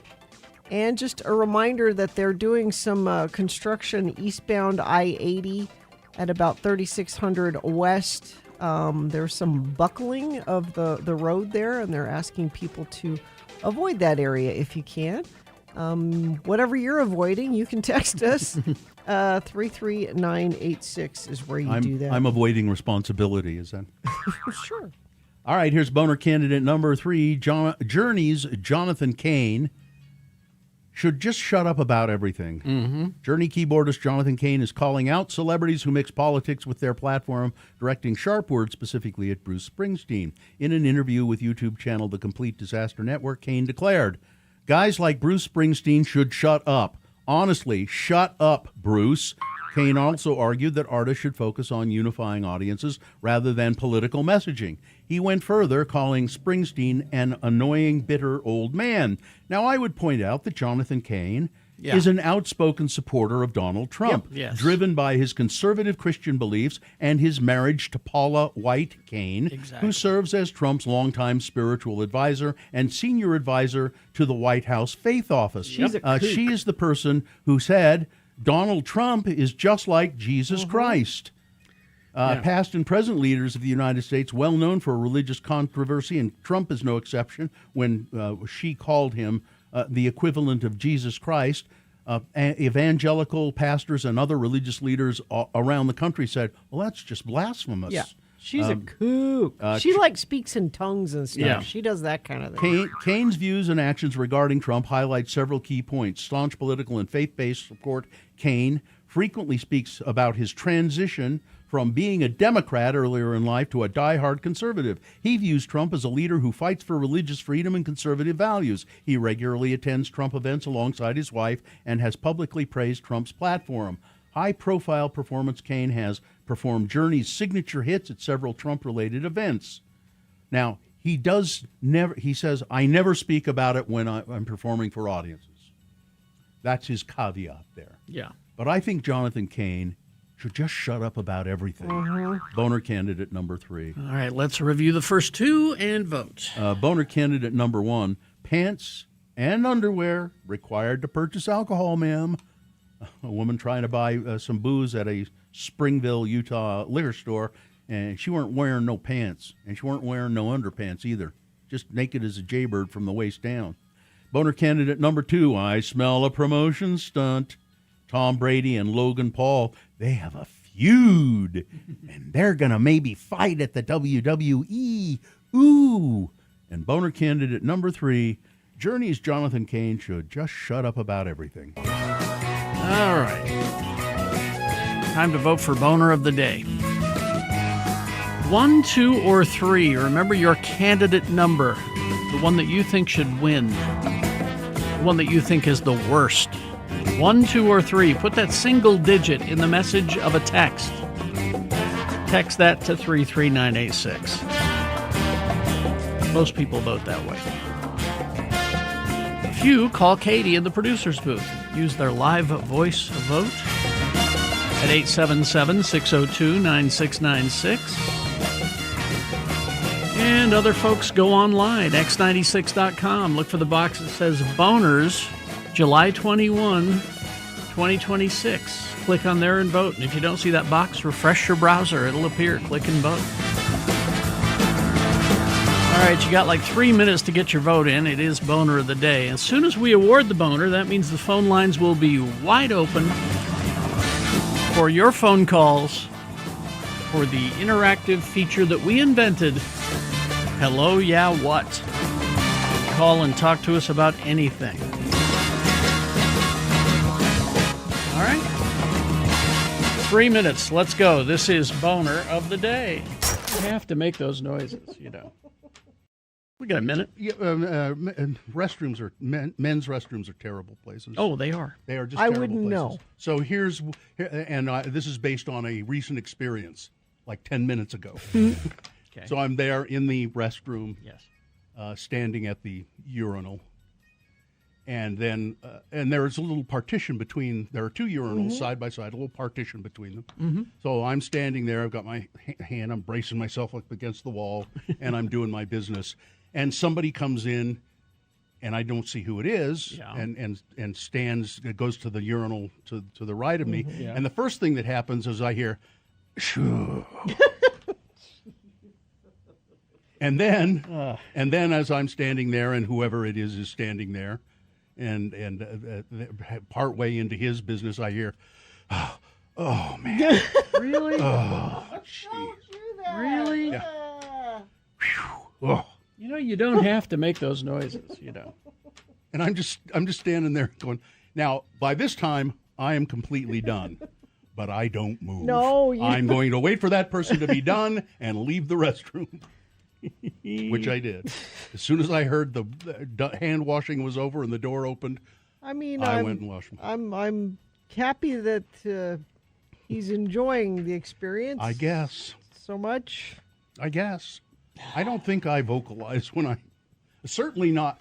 Maybe I do. I don't know. I'll have to check next time. But I certainly wouldn't do it if somebody else was in there. I don't know because I purposely stay out of the bathroom if someone's already in there. If I open the door and I see somebody in there, I'll turn around and I'll leave. That's what I do too. Because I like to have my privacy. But you do vocalize every morning, and I keep thinking, should I ask if he's okay?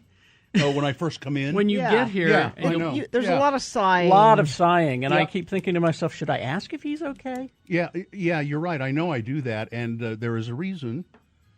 To be very honest, I am in considerable pain. I'm sorry. That's the reason. Okay, And then I won't ask. I have my back is not treating me well, and that's pretty much what it is. I'm sorry to hear that. But I mean, I'm like when I'm sitting here, You're fine. Just pretty much. you know. There's just, but when if I've been moving and walking into the room and carrying my bag, and it's like, Do we need to get you a Jeez. porter? Porter. Well, listen, that'd be nice. Porter. That'd be nice. Carry your Where do we get a things. porter? You know, I'm tempted to start when I go to the grocery store. I always, even if I can get one item, I get a cart because I can lean on the it, cart yeah. and use it. I'm tempted to start using those little. The electric scooters? Yeah, the little one you drive around the store. That'd be fun. And I could. That's what they're there for. I mean, you've got a pass, right? Yeah, I mean, I have a handicapped pass for my There car. we go. But you don't need that for the. I don't think they Just even take it. care. I don't know. I feel weird doing it though. That's what they're for. I need to get a little exercise. I think that if you're going to do it, but commit to it. Yeah. And when you go past somebody, go, wee! Or if there isn't one there, complain to the management. Complain to the management. There you go.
All right. Pullman Domingo is beautiful, so Yes. that works. Yeah.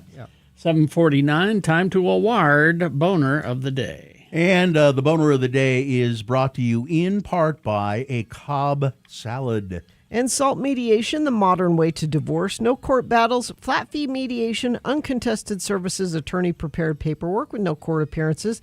Visit saltmediation.com to schedule your free consultation. I believe a Cobb salad might be my favorite of all salads. So we had, let's see, boner candidate number 1, pants and underwear required to purchase alcohol, got 41 votes, and that came in third.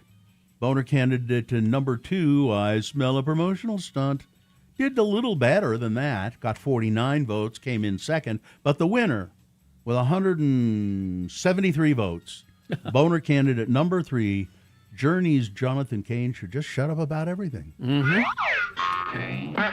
I think most people voted for him because of the keyboard on the wall thing in separate ways. Yeah, that was the worst. Yeah. That's your boner of the day for today, July 21, 2026. All right. This is sponsored, This by is the way. sponsored right here? Yes. Okay. Beat the heat before it gets worse. Aereo Home Services is your local whole home service provider for HVAC, plumbing, and electrical. Schedule now at areohome.com. Hello, yeah, what? Oh, this is the feature that we invented. We sort of gave rise to talk radio, and we're sorry. Yeah. But this is where you can call into the radio station and you can talk about what you want. It's your soapbox, okay? 877-602-9696. Your voice on the radio, in cars and on computers and on phones all over the world. Well, right now, now your voice could be. You're going to give them stage fright, Gina. You can talk about anything you want. You can gripe about something. You can praise people. You can promote something. You can just ask us questions, whatever you want to know. 877-602-9696 is the number for... Hello, yeah, what? Here's the first question. What should I have for dinner? Caesar chicken wrap with pesto tortillas or smoked salmon with ginger rice and capers? Go with the first one. Is that from Dawson? That's Yeah. from Dawson. I go with the salmon myself. But all right. Anyway. All right, let's go start with Zane. Hello, yeah, what? Good morning, Zane. How are you today? I'm doing all right. Trying to stay cool today. It's really hot today. Yeah. You're in Texas. Yep, that's correct. All right. What have you got? I'm wondering what you guys like better, Speed or Point Break? Oh, that's a hard one. Point Break. Yeah. I'll go with Speed because it has the luscious Sandra Bullock. First time we really ever saw her, isn't it? Yeah. Well, It no. does. She had a small role in something else before Yeah. that. Was it Judge Dredd? Might have been. It was. She is luminescent. I mean, I Point Break, you get Keanu and Patrick Swayze. Yeah. That's the And one I like. Keanu's name is Johnny Utah in Yep. Point Break. That's the one I go for. Although Speed has Dennis Hopper. Dennis Hopper is Oh, in it. yeah. You know, you can have both. Yeah. You can have both. Thanks, Zane. Thank you guys. Bye. Yeah. Bye-bye. Hello, yeah, what? All right, let's go to Kent. Hello, yeah, what? Kent, what's going on? Morning, lords and ladies. Hey. Morning, lords and ladies. Yeah, hi. I want to let you guys know about a really cool event that is coming to Salt Lake next week on July 28th. Okay. At everybody's favorite cinema, Broovies. A friend of mine is showing his independent movie Abductee. Abductee. What is that movie about? It's about T-shirts.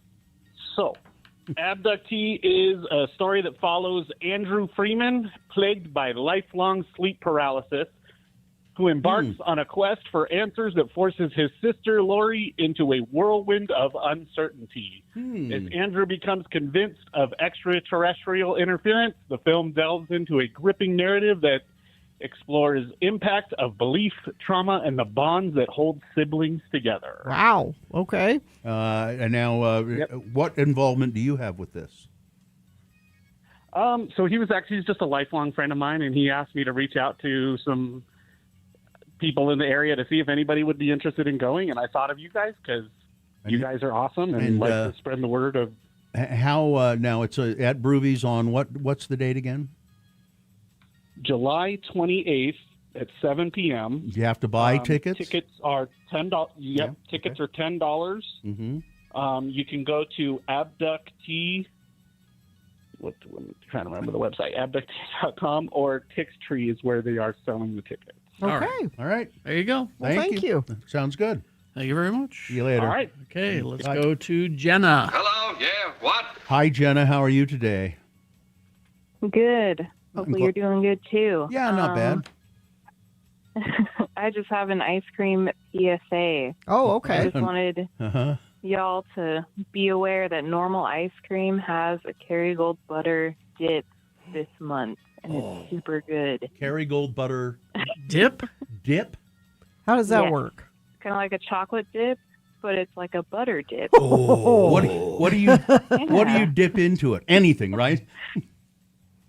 Ice cream. So, I mean, I've only had it with the salted vanilla bean, and it's pretty good. I'm sure you can do any of the flavors. Gary's going there for lunch. I So think. now tell me how this works. You get a dish of ice cream and you get a dish of butter. Oh, I don't know. I don't work there. I just, know that they have it on their menu, and they give you an ice cream cone with a butter dip. Yeah. I don't. The dip is butter. Is Yeah, butter. But you dip your ice cream cone into Yeah. butter. Like a chocolate dip, like liquid butter. I don't. But it's concocted so that its consistency is like the chocolate dip, but it's Kerrygold yeah, butter Bill, flavor. you must see it to believe it. Where is this? It's At good. Normal Ice Normal Cream. ice cream. Normal ice cream Is that at Trolley? There's one on 9th, and then there's one at Mill Creek. at Mill Creek Commons. There you go, yeah. Carrie. That's Both the of one both for of you. them. Go there today. That's your All right. assignment. Well, thanks for letting us know. I'm a little dubious about this. It sounds too Go unctuous. try it. It sounds unctuous to me. Sounds too delicious. Well, all right. Yeah. Thanks for the heads up. Thank you. All right, let's go to Pat. Hello, yeah, what? Oh, Pat, how are you? I'm fine. How are you guys? Well, thank you. What's up? I just want to call in and talk about this new art museum that's opening. It's called the Salt Lake Art Museum. It's on 249 South and 400 East. It opens on the 24th from 3:30 to 8, and it features Utah artists. It's a beautiful building. Is it an old church? Yes.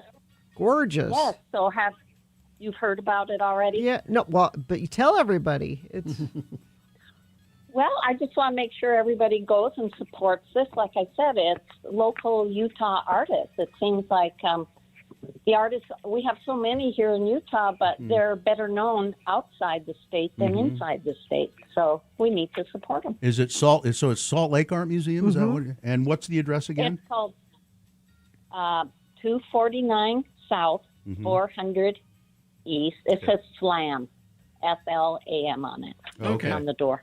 All right. Oh, yeah. I've passed that. I wondered. Yeah, I went, it's beautiful. I passed that and I went, "What's that?" Huh? Oh, yeah. I thought it was a wrestling ring.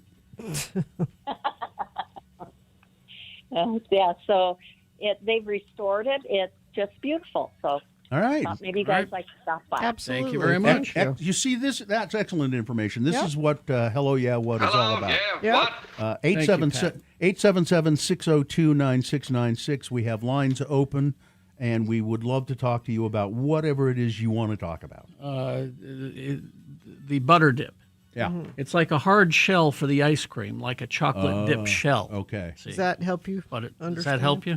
Well, it helps me understand. I still don't know how I would like that. I'm not sure. Okay. More for me. Let's see. 877-602-9696 for Hello, yeah, what? all right, traffic, Gina. Signal problems both directions. Redwood Road at Conifer Way. This is in Taylorsville. Crash northbound I-15 Point of the Mountain, milepost 285. And northbound I-15 82nd South in Sandy. We've got an issue there. Looks like that's about it. If you see anything, we always appreciate it when you text us and let us know at 33986. Thank you very much, KXRK Provo. Let's see. Hello, yeah, what? Continues after these, as long as you call in, that is, 877-602-9696 or text 33986. We prefer your phone calls, though. Randlife.com/X96. Well, yeah, I'd like to have a house. I'd like to have my own home, but I don't have enough money for the down payment. Dang. Well, Rand Life can help you with that. Rand Life Home Loans, local mortgage lender. They have been my mortgage company in the past and always had a good relationship with them. They're making home ownership more affordable than ever with their in-house down payment assistance program. What Rand Life does, and this is the in-house, which makes it really really nice. Rand Life helps cover your upfront costs, down payment costs, closing costs, things like that, so you can get into your home sooner. They offer 2 flexible assistance programs that are designed to fit different financial situations. They'll guide you in the right direction, the one that's best for you. So, you want your new home, you want to get into it sooner, Rand Life is your ticket there. RandLife.com/X96 for more. That's RandLife.com/X96. Never marry a cocktail waitress. That never results in a 50-year marriage. It just didn't work out.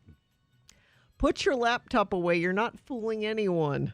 Stop trying to, quote unquote, work at the bar. You are a functional alcoholic. Cram your drinking in now and go This to bartender's a jerk. Have your laptop at the bar. And listen, you can do what I'm paying good money for this drink. I can work at the bar if I want. Money talks. Time is money, and your bar stool is real estate. Meaning, if you're going to have one drink and sit there forever and ever and ever and ever and ever, now get out of the way and give someone else a chance. I'm having one drink and getting out of here because you're the most unpleasant bartender I've ever been around. It says, don't get annoyed when people order over you if you're sitting at a bar stool. Again, you're at expensive real estate. The bar is a place for transaction, not private dining. Rules. That girl will not go home with you just because you bought her a $9 shot. Want to bet?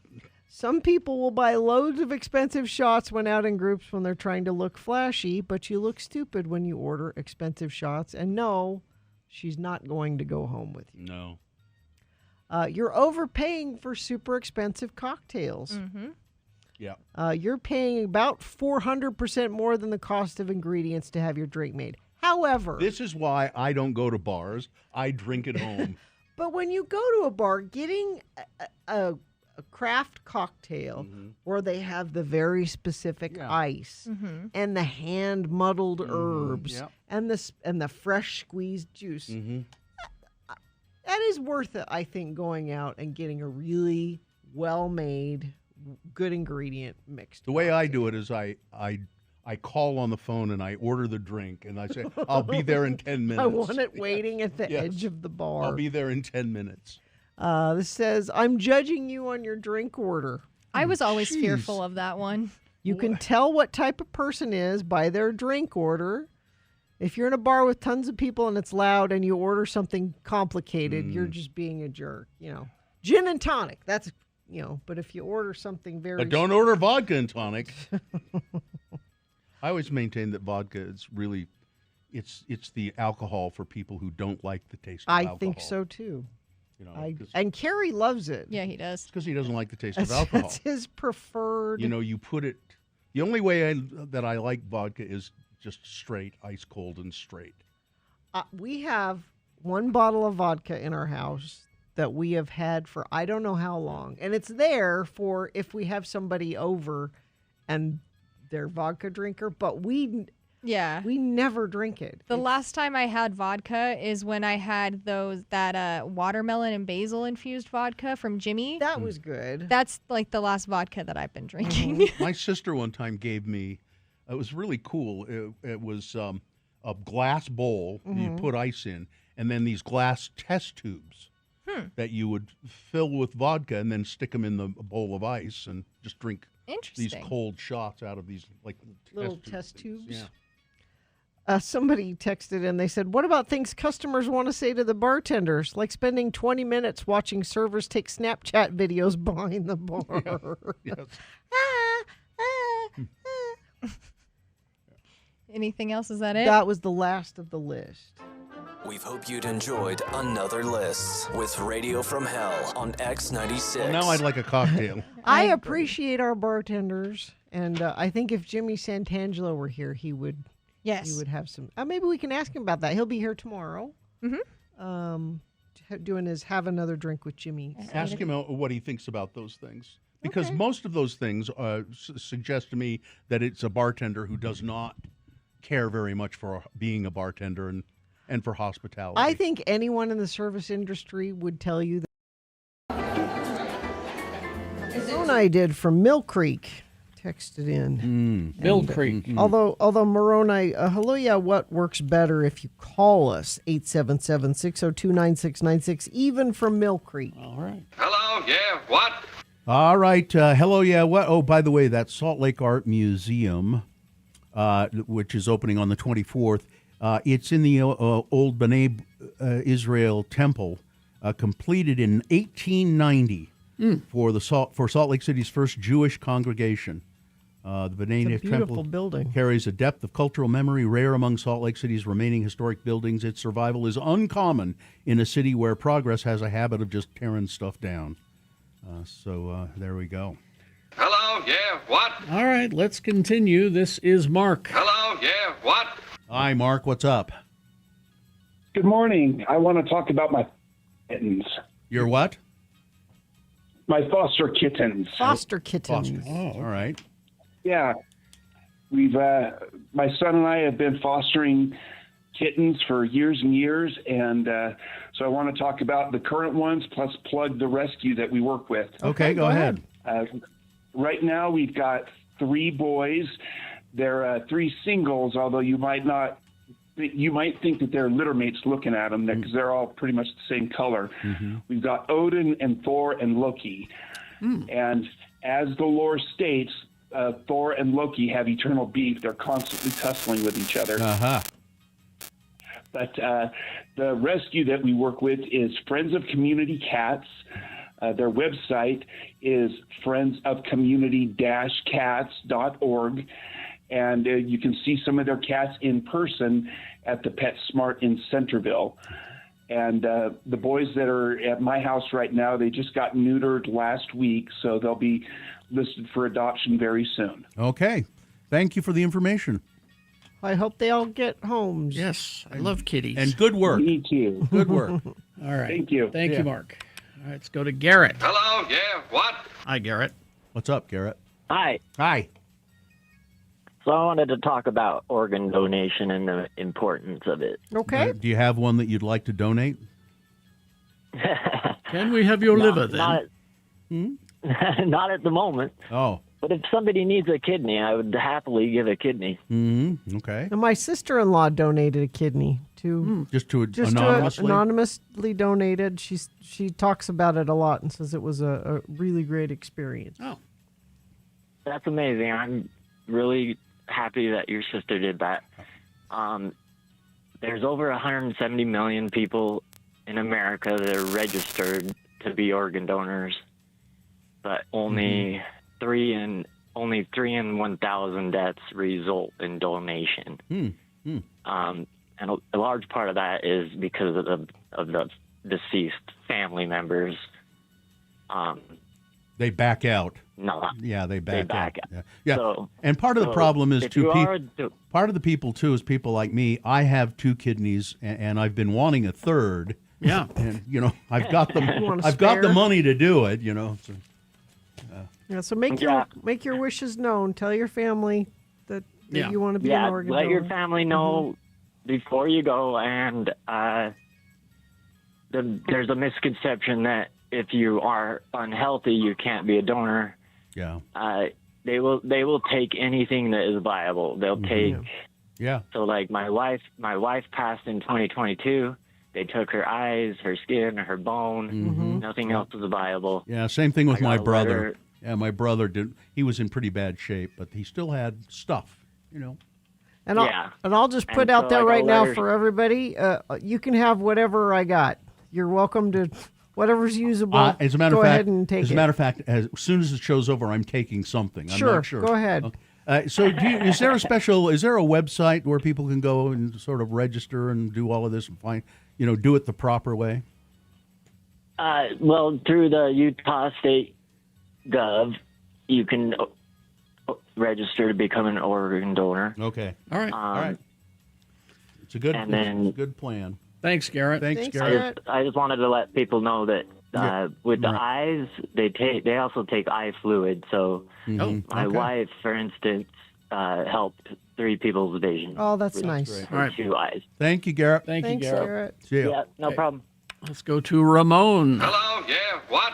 Ramon. What's your last name, Ramon? Moreno. Oh, I love that. Hi, what's up? Yeah. Hi, it's the same Ramon Illegal FOP. Oh, yes. Oh, yeah. Hi, my question is for Gina. I was just wanted to ask her if she's going to miss, being there for the first day of school for her children. Ramon, why are you doing that to me? That's not nice. Nice one, Ramon. Sorry about that. Nice one. Yes. Yes, I am going to miss that. And you know what? She's going to miss it because she's not going to be able to leave early. Yep. Yeah, that's the thing. That's right. Yeah. No, yeah. Oh, Well- yeah, I am about 3 weeks away from empty nester. Mohammed is getting ready to move out. And no, I won't be there for the first day of school, and I will hate it. So thank you for reminding me. I'm sorry. Well, on a similar note, our kids went to school to the same schools for a long time. I know your daughter Jonesy. Yes. She was in 4th grade when my first kid went to school, the same school. Mm-hmm. And now I have 2 kids at Judge and another one at Lord's.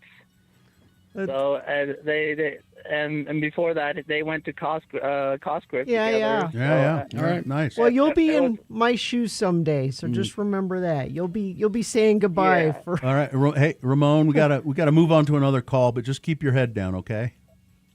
Awesome. All Thank right. you. Thanks, Ramon. Berg in the Bye. chat room says solution: adopt an orphan. Yeah, why don't you do Oh that? Gina? no, I'm done. I am done Are you with. done? I am done with kids. Well, then stop complaining. Let's go to Haley Shamwow. Hello, yeah, what? Hi. Hi there. Oh, it's so great to hear your voices all the time. You're so wonderful. Oh. I'm calling about Plastic-Free July. I'm kind of gonzo about trash, and I've been volunteering with an organization called the Utah Recycling Alliance, URA. And once a month, they get together and have these charm events. That's short for collection of hard-to-recycle materials. Mm-hmm. And the next event is in September, which seems like a long ways away, but that gives you enough time to start saving all your stuff and get ready to bring it in. It's going to be in the Yale Crest area. Oh, okay. And I'm just talking. Would you want? They collect styrofoam blocks. Styrofoam, like you get crap in the mail and they. Oh, pack that's it in good. Yeah, box stuff them. you can't typically Yeah. just put in your recycle bin. That's great that there's. Exactly. Okay. Mm-hmm. Yeah. And plastic bags and clear plastic clamshells, light bulbs, Yeah. PVC pipes, scrap metal appliances, batteries. And then they have, they partner with these different people that collect these things, like the Bicycle Collective is who takes the bicycles. But there's a guy who comes with a shredding truck. And so one time there was this older lady who came, and she was a retired therapist, and she needed all of her files. She had retired, and she had all the old files, and she needed them all shredded. And so she watched as all of her stuff, all of her case files were shredded, and that's pretty cool. They take batteries, ski and snowboard gear, electronics, the wires, CDs and DVDs. Hey, where can people find? They're not going to remember all of that. So where can people find? No, it's just where can people find a look up- website? Yeah. Yeah, UtahRecyclingAlliance.org. Okay. And then also they have Instagram and all the other accounts for URA, Utah Recycling Alliance. Yeah. All right. Nice. All right. Well, thank you very much. Thanks, Haley. Bye. All right. Hello, yeah, what? That's all the time we have for. Hello, yeah, what? Thank you very much. Traffic, please, Gina. A crash northbound I-15 119 south in Draper. Also one northbound I-15 Pleasant Grove Boulevard in Utah County. Signal problems both directions, Redwood Road at Conifer Way in Taylorsville. And let me check our message stream. Let's see. People are saying, yesutah.org to register as an organ donor. That's easy to remember there. You can do it on your driver's license too, I think.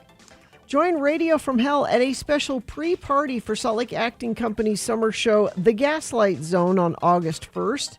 Text the word gaslight, all one word, GASLIGHT, to 33986 now to RSVP. Now that just RSVPs you to the pre-party.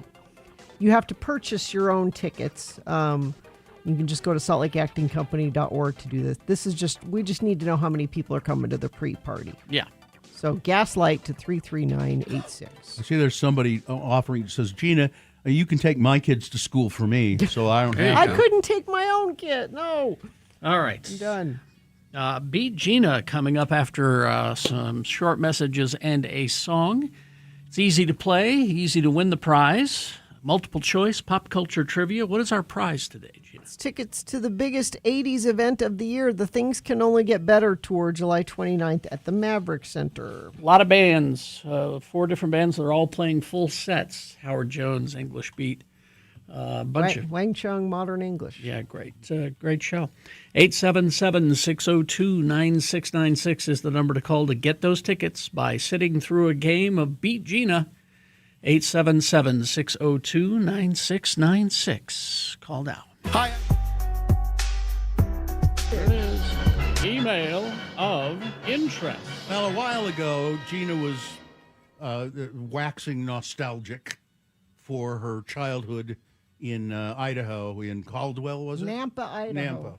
And about the Karcher Mall, where there was a stuffed polar bear. Yes. In a big glass case. That was my memory of it from a little kid. Here it is, Sketchy Blake from Ogden.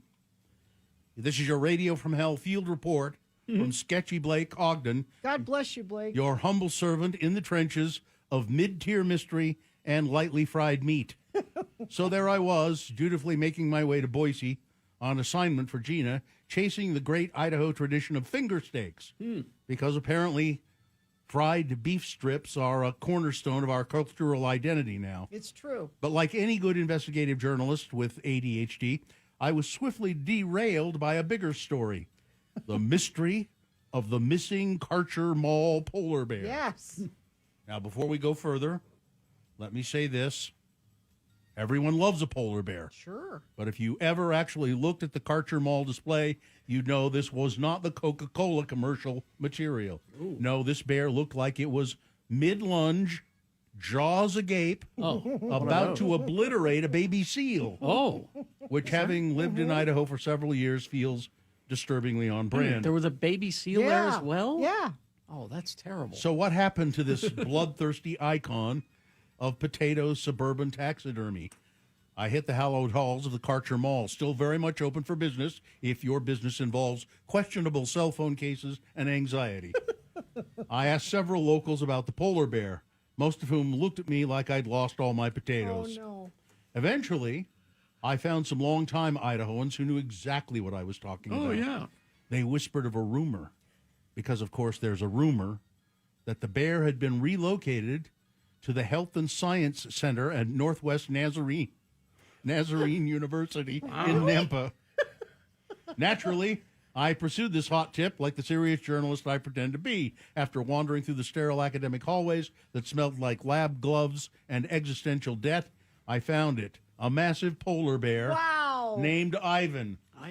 A true specimen. And based on its menacing glare and unspoken trauma, I was 84% sure that this was the Karcher bear. But the seal? Gone. Oh. Likely digested, one student shrugged. But another student, freshman Navi Blue Graff, confirmed this bear used to be a rug. Yes, the majestic mascot of the Northwest Nazarene was once walked upon by someone's uncle before being stuffed and propped up in a Christian university lobby. Wow. Truly the circle of life, but this was not the bear we were looking for. Oh, no. No, it's not the one.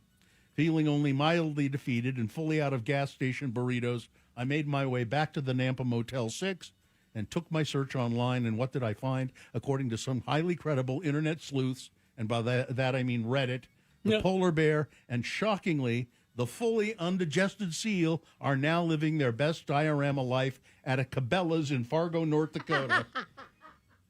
Yes, Fargo. I've attached a photo. I should have given this to Katie. Evidence for your review, though, let's be honest. With how good AI these days, it's just possibly be a deep fake or particularly an elaborate tax evasion. Well, I could travel to Fargo to confirm, well, sure, but I have some freaking finger steaks to report on. This has been your Radio from Hell field correspondent. I'm Sketchy Blake of Ogden, still steakless, still confused, still haunted by that seal. Well done. Well Blake. done, Well Sketchy done. Blake. Let's see in the Google picture. polar bear Cabela's Okay. Fargo. The picture he sent is kind of sketchy. Demetra says she knows some people who moved here from Fargo, but don't know if that helps. But yeah, There you go. Hmm. I think this is probably your polar bear. Okay, let's see. Taxidermy polar bear at Cabela's. This one has a little seal. Aha. Are there any pictures? There's pictures. Does it look like the one you remember? You're not convinced. I'm not convinced. Here, come and look at Sketchy Blake's picture. Yeah, look at Sketchy Blake's picture. Let's see. I don't know. I think he got this online. By God, we'll get to the bottom of this. It's kind of not a. Yeah, that's the Karcher Mall one. So the one at Cabela's is... Well, this is it. This is at Cabela's. No, that's the one at Karcher Cabela's. Mall. That's Karcher Mall. The red carpet. I know that. That's the red carpet from Karcher Oh, Mall. so this not is an Cabela's. old. Oh, wait, but there. Oh, he's pointing at it right there. Okay. What's that? That's see the mouth open there, and the mouth open there. Yeah, I know. I see it. So it is. So it is there. That could So be it is at the Cabela's? Yeah, that could be. If it's that. There must be better pictures of it. It's a terrible picture. I mean, everybody's got a damn camera. That must be. And it. everybody's got a social media Yeah, here's post.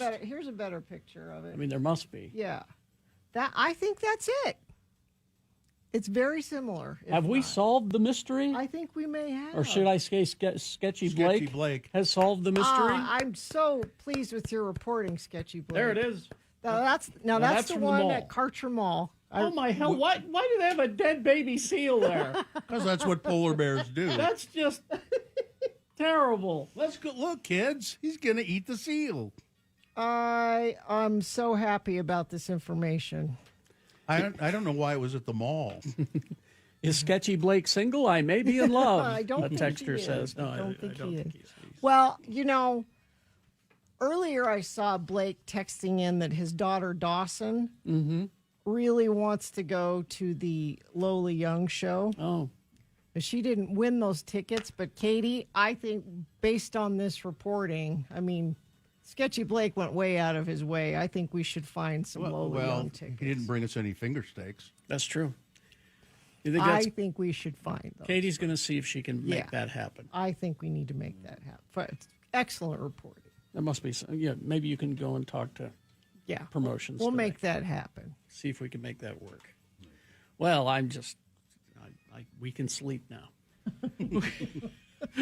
You don't understand. So that mall, the red carpet at the mall. Part of the reason I remember that carpet so vividly is my baby sister Carrie. I was pushing her in a stroller there, and I was running with the stroller because that's fun. Yeah. And I stopped too fast, and she wasn't buckled in, and she went flying onto the. Well, that's fun too. Onto the red carpet. She was fine, but at school we were doing confession at my Catholic school up there. And when I went to confession, I confessed that I dumped my baby sister out on the red carpet at the Karcher Mall. And I had to say several Hail Marys See, to and the atone polar for bear that. almost got her. See, I was worried that it was your sister's blood that made the carpet red, but apparently it's the seal. The dead baby baby seal. Mystery solved. Email of interest. Oh, wow. So I'm glad he didn't call in. That was better as a letter, I think. Yeah, I think so.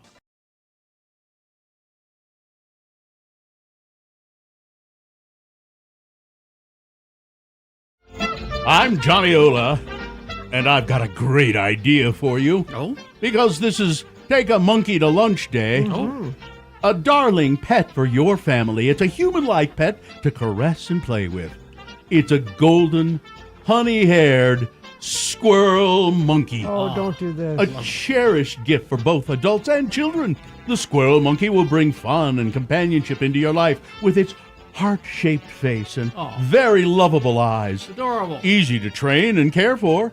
Eats what you eat. Needs only understanding and affection. comes to you 6 months old, grows 12 inches tall. It's an education just owning one. Free cage and instructions with each monkey. Ooh. Guaranteed live delivery. Send check or money order for $19.95 to Arnold's Apitorium, Building X on the old highway west of town. And remember, when it comes to your simian satisfaction, we don't monkey around at Arnold's Apitorium. Ooh. A pair of these adorable pets can be yours for only $35. Send for yours today. And speaking of adorable, although he's not a pet, he's your host, Kerry Jackson. Thank you, Johnny Ola. You're welcome. Yeah, they used to actually send those things That's through the crazy. mail. I can't imagine. Yeah, and that was back when it was 6 to 8 weeks for delivery. Oh. Not even Satisfaction overnight. guaranteed by Arnold's Apitorium. Arnold's, out by the old highway. All right. The randomizer has picked a contestant. Gina, you'll be playing against Mikey. Mikey, are you there? Yes, I am. Hello. Hello. All right, Mikey, we're going to toss a coin to see who goes first. It will give you the advantage in the game if you call it correctly, heads or tails. Okay, I'm going to call tails. All right. It is tails. Mikey, you're one step closer to winning these. Things can only get better. Tour tickets July 29th at the Maverick Center, featuring full performances by Howard Jones, Wang Chung, The English Beat, and Modern English. All right, because you won the coin toss, Mikey, you go first. It's multiple choice pop culture trivia. If you get this is for you to answer on your own. If you get it correct, you get the point. If not, Gina has been paying attention, and I will ask her the same question, and if she answers it correctly, she'll steal your point away. We'll go back and forth till one of you gets. We'll go back and forth till one of you gets 3 points. I think he has a little delay. There is a delay. So scared. I think Mikey's too excited. Yeah. All right, Barbie trivia. Barbie trivia because Oh my gosh! The Barbie movie was released in 2023 on this day, but we've decided to do not just movie trivia, but the Barbie universe. Okay. The dolls and everything. Okay, Barbie trivia. Oh my gosh! Calm down, Mikey. Just calm It's down. okay. All It's right. okay. You'll be fine. First question. First question for you, Mikey. Who was the first celebrity Barbie doll? Because you know they released these celebrity versions, of them, like Stevie Nicks and things like that. Who was the first one? No idea. Well, I'm going to give you 4 choices, Mikey. Calm down. All right. Thank you. All right. Thank you. Is it 1, Twiggy? Is it 2, Cheryl Ladd? Is it 3, James Gandolfini? Or 4, Steve Buscemi? Number 1. Twiggy is correct. That's Mikey's point. Now we move to Gina. Gina? Yes. Which of these is the best-selling Barbie doll? The best-selling Barbie doll. Okay. Is it 1, Menopause Barbie? Is it 2, Wine Mom Barbie? Is it 3, Totally Hair Barbie? Or 4, Talkin' Barbie? I think I had Totally Hair Barbie. Totally Hair Barbie? Correct. 1-1. Back to you, Mikey. Mikey, who was originally cast for the role of Barbie in the movie 2023 Barbie movie before being replaced by Margot Robbie? So this person was cast, but then was replaced by Margot Robbie. Is it 1, Jennifer Lawrence? Is it 2, Amy Schumer? Is it 3, Bruce Willis? Or 4, Nancy Reagan? Number 1. Jennifer Lawrence? Good guess. Amy Schumer. Okay, Amy Schumer. She was. All right. Dang. Okay. That's 2 for Gina, 1 for Mikey. Gina controls the question, and I believe this will be it. All right. What was the first feature-length Barbie movie? Okay. Was it 1, Barbie Kills Her Nephew? He deserved it. Was it 2, Barbie Meets Oscar Schindler? Jeez. Is it really? 3? God. Is it 3, Barbie Fairytopia? Or 4, Barbie in the Nutcracker? I'm going to go Barbie in the Nutcracker. Right in the Nutcracker. And there you go. Gina wins the game just like that, Mikey. But, Mikey, you're just about the most exuberant contestant we've ever had on Beat Gina, and I think that deserves a prize, even though I beat you. So we're going to give you these my Things gosh, Can Only thank Get you. Better tickets anyway. Nice. Very nice. Perfect. All right, Thank listen. you, Mikey. Hang on, Mikey. Hang on. I got to get out of here. I've got to go to my part-time job. I clean cages at Arnold's Apitorium. Oh, really? Mikey was on drugs. Let's get to some big boy news and Opinioendo now, brought to you by... Stay entertained this summer. Go to Haster Games for board games, Magic the Gathering, Pokemon, miniatures, dice, paints, and more. Locally owned and operated Haster Games, 6831 South State, or HasterGames.com. And never, ever, ever forget. The views expressed on X96's Radio from Hell show do not necessarily reflect the opinions of Broadway Media, its management, owners, or advertisers. This program is intended for mature audiences. Parental discretion is advised. Well, Sammy Sheen, and it's about damn time, is setting the record straight on her finances. Okay. All right. I mean, had to drag it out of her. In a recent video shared to TikTok, the 22-year-old daughter of Charlie Sheen and Denise Richards says that her famous dad doesn't fund her lifestyle. She claimed that the Two and a Half Men star, now 60 years old, hasn't given me a dime in over 4 years. Well, how old is she? She's 22, I said. Adding that she's been fully supporting herself financially since she was 18. Look, if I had Daddy's money, I would own it, okay? I would let you guys know, but these comments make me so frustrated because this man hasn't given me a dime in over 4 years. I've been financially supporting myself since I was 18 years old. Good for you. Well, thank goodness this is finally out into the open.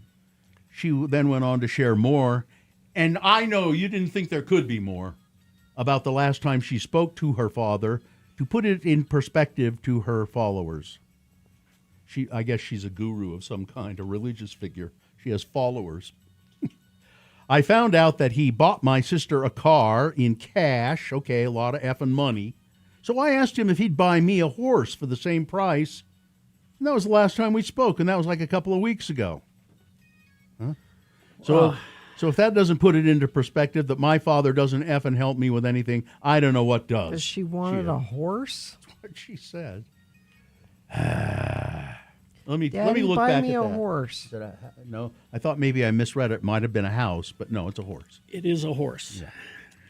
A fire broke out in Roy Monday afternoon, destroying multiple homes and forcing hundreds of residents to evacuate.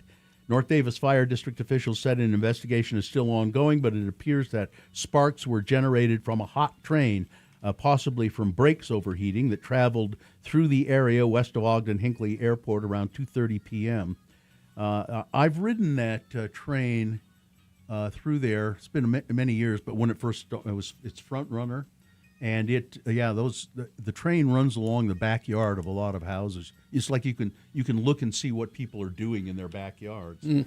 Sparks set multiple fires along the railroad tracks, spread to grass, and then spread to a couple of houses. 3 homes actually were damaged to a degree that they're considered a total loss. Others had lighter damage to either their exterior or their yards. North Davis Fire Chief Mark Beecraft said about 200 residents had to evacuate their homes, not known yet whether the train in question was a freight train or a front runner. As Beecraft said, both Union Pacific and UTA used that portion of the railroad. UTA added that due to the fire's proximity to the tracks and the Roy station, riders in both directions will probably expect delays of around 20 to 35 minutes. A bus bridge. Now, I don't know if this is still going on. I think it's probably not, but a bus bridge would transport passengers. That's done. Yeah, between Roy and Clearfield, so that's okay. Let's see. So that's the fire in Roy. And it's because everything is so damn dry. Because we have climate change. Businesses across Paiute, Beaver, and Sevier counties are struggling after wildfires and flash flooding has hurt tourism during one of the busiest times of the year. Restaurant, motel, outdoor recreation owners say that the back-to-back disasters have kept visitors away, caused major damage, caused major financial problems for small businesses that depend on summer travel. Burn scars left by the Cottonwood Fire has increased the risk of flash flooding after heavy rain moved through central Utah. Floodwaters carried mud and debris across roads, campgrounds, recreation areas that are popular with tourists. Dan Groves owns Hoover's River Resort in Marysvale. I think that's a little town on Highway 89, as I recall. He said By Richfield. Yeah, said wildfire smoke caused many visitors to just cancel their trips. People are just changing their plans completely to just not come to Utah, Grove said. It sounds like the whole state's on fire to many people. Grove said losses have been especially difficult because tourism business in the area has already faced several hard years. It was the third summer in a row we had pretty much the entire summer canceled and less through traffic for the restaurant, Grove said. We're seeing some writing on the wall that was pretty grim. A lot of people are having a tough time. At Big Rock Candy Mountain, employee Carly Veltri, said the fires and the flooding and the water problems have made it difficult for businesses to recover. You know, one of the Beach Boys owned Big Rock Candy Mountain.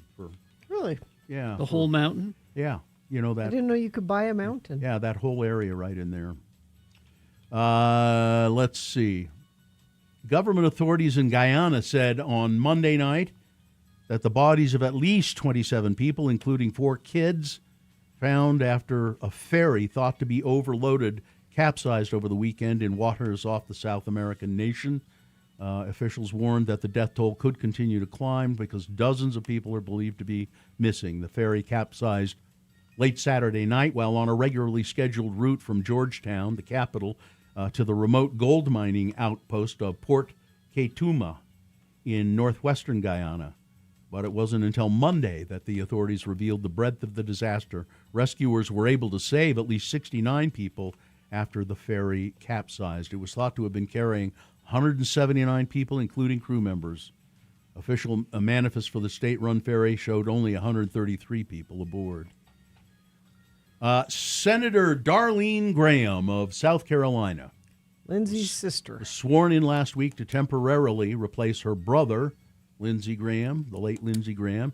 She said yesterday that she's going to enter the race to succeed him. The announcement came days after Donald Trump urged her to run for the seat. It cements her rapid transformation from a grieving sister seen as a caretaker of the Republican-held Senate seat to a first-time candidate vying for a place in the nation's most powerful governing body. So she's a DEI hire. Yeah. Thank you. Ms. Graham shared her decision in an interview with Fox News host Sean Hannity. I feel like I can do it. I have an inner peace about it. She's never held any office at all. Yeah. At all. But, by the way, Mitch McConnell, yeah, where is he? They released another photo. Did you see that? Yeah, I didn't. Wearing the same shirt. The same shirt. Well, he's in the, he doesn't have to. How hard is it to find out whether he's dead or not? The governor of the state he represents had a press conference over the weekend, and he said, he's like, I keep hearing from all of these people that have had these 20-minute conversations with him.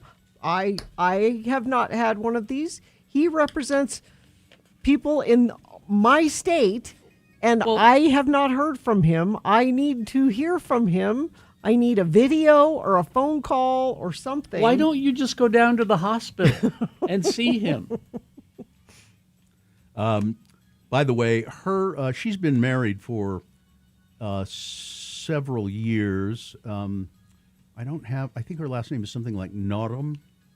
I don't have it right here in front of me. But she'll go by Graham for the name recognition. She said, I'm gonna run under the name Graham. Yeah. Let's see, the Tate brothers still in custody. Their lawyers don't let them out. They told a court on Monday that they plan to fight extradition to England to face charges of rape and sex trafficking and pornography. So, nope, sorry, you have dual citizenship, UK and US. They can take you. Israel Zambada Garcia, a founder of the Sinaloa cartel, who eluded Mexican and U.S. authorities for decades before his clandestine capture, was sentenced to life in prison on Monday. Mr. Zambada Garcia, now how scary can this guy be? He's better known as El Mayo. Like mayonnaise. No, actually, I heard it. It's spelled M-A-Y-O, but it's Mayo. El Mayo. El Mayo, and it's like a nickname, like a diminutive, like Bill for William or something. Oh, okay. He built the Sinaloa cartel into one of the most Western Hemisphere's most sophisticated and violent criminal networks, all while having the name El Mayo. All right, that's it. All right. Sports, weather, traffic. I read this headline and I thought, well, that could be a boner candidate. Maybe I'll pass it to Bill if he wants it. Here's the headline. Conor McGregor loses $3.6 million after stupidly listening to World Cup Time Traveler. Well, Conor McGregor admitted to placing a $100,000 bet on Argentina to win the World Cup final over Spain following a Time Traveler post that went viral. McGregor, who just confirmed he did tear his ACL and MCL in his UFC comeback fight a week ago, appeared to be confident in backing Lionel Messi's team. Argentina came into the game as an underdog, never really threatened Spain. McGregor admitted seeing the viral post from 2021 where a man claimed to know that Argentina would beat Spain in the final in 2026. The UFC superstar posted an image of Argentina with the caption, "My World Cup final prediction and bet. 5 years ago, some guy on the internet said so, and that's all I needed to hear. I'm going with him. So let's go get it. Bring it home, baby." He lost all the money. Good for him. Let's see. NFL just posted this on Twitter. Hang in there. We're almost back. 50 days till kickoff if you're waiting for football. In the meantime, you've got baseball. You've got Salt Lake Bees are doing a homestand this week with Omaha. Tonight's game is at 6:30, and it's family night. You can get 4 seats for just $40. Bring the whole family to the ballpark tonight. Let's see. Weather, it's very muggy. 84 right now. Going to get up to a high of 99. 30% chance of showers and thunderstorms afternoon. Partly sunny with highs near 99. 50% chance of showers overnight tonight into tomorrow. Could have some thunderstorms associated with that as well. Tomorrow we've got a 60% chance of kind of the similar pattern happening. 92 for a high tomorrow. Traffic, earlier that eastbound I-80 36 West where they were doing road repair for the buckling that was happening there. All lanes are now open in that area. So that's been a mess all morning, but should be better. Could see some residual delays in that area. Crash northbound I-15 at the I-215 interchange in North Salt Lake. It's the center lane that's affected there. Let me see if our message stream has anything happening there. No, nobody sent in anything, but you can always let us know what you're seeing on the roads at 33986. Cabin Fever, locally owned and operated since 1982, located in the heart of Trolley Square. It's Cabin Fever, so much more than a card store. Thank you very much. Yeah.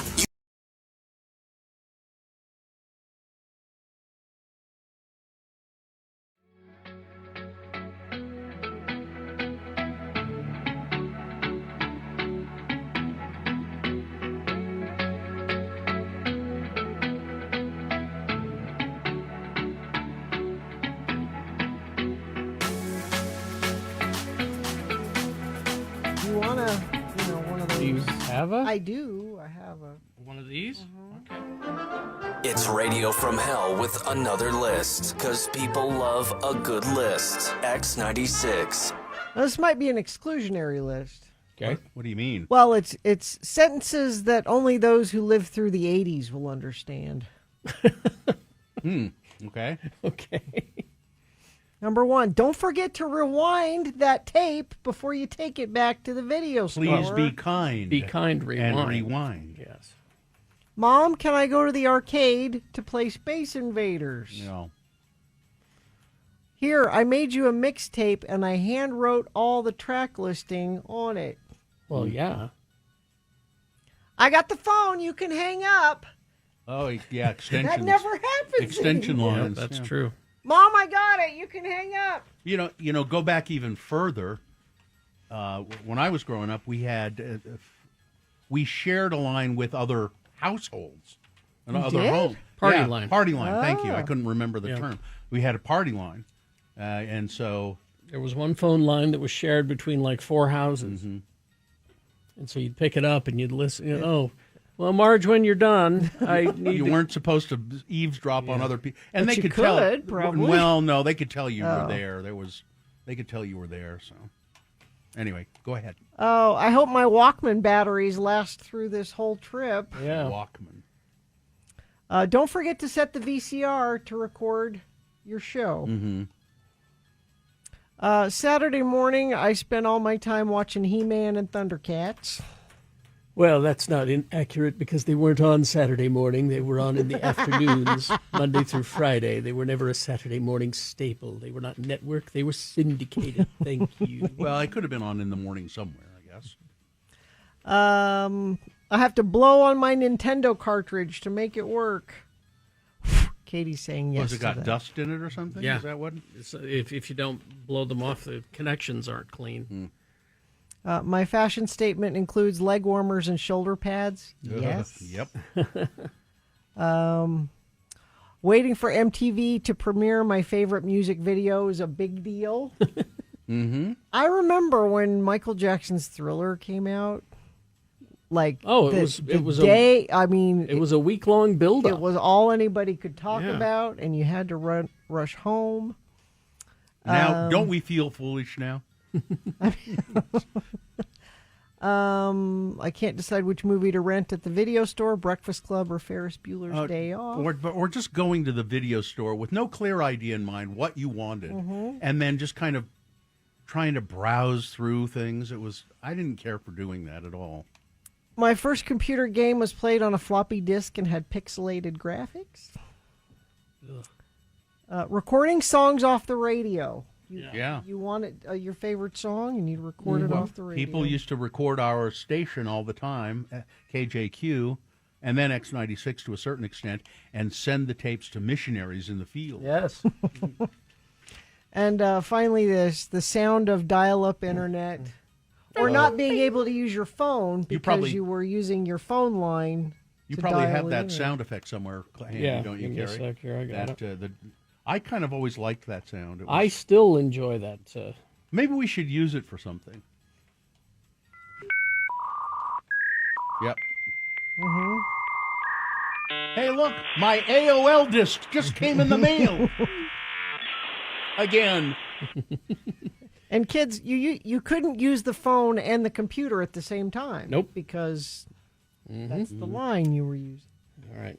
There you go. That's just a Well, little. thank you. That's just a little. All right. A little something.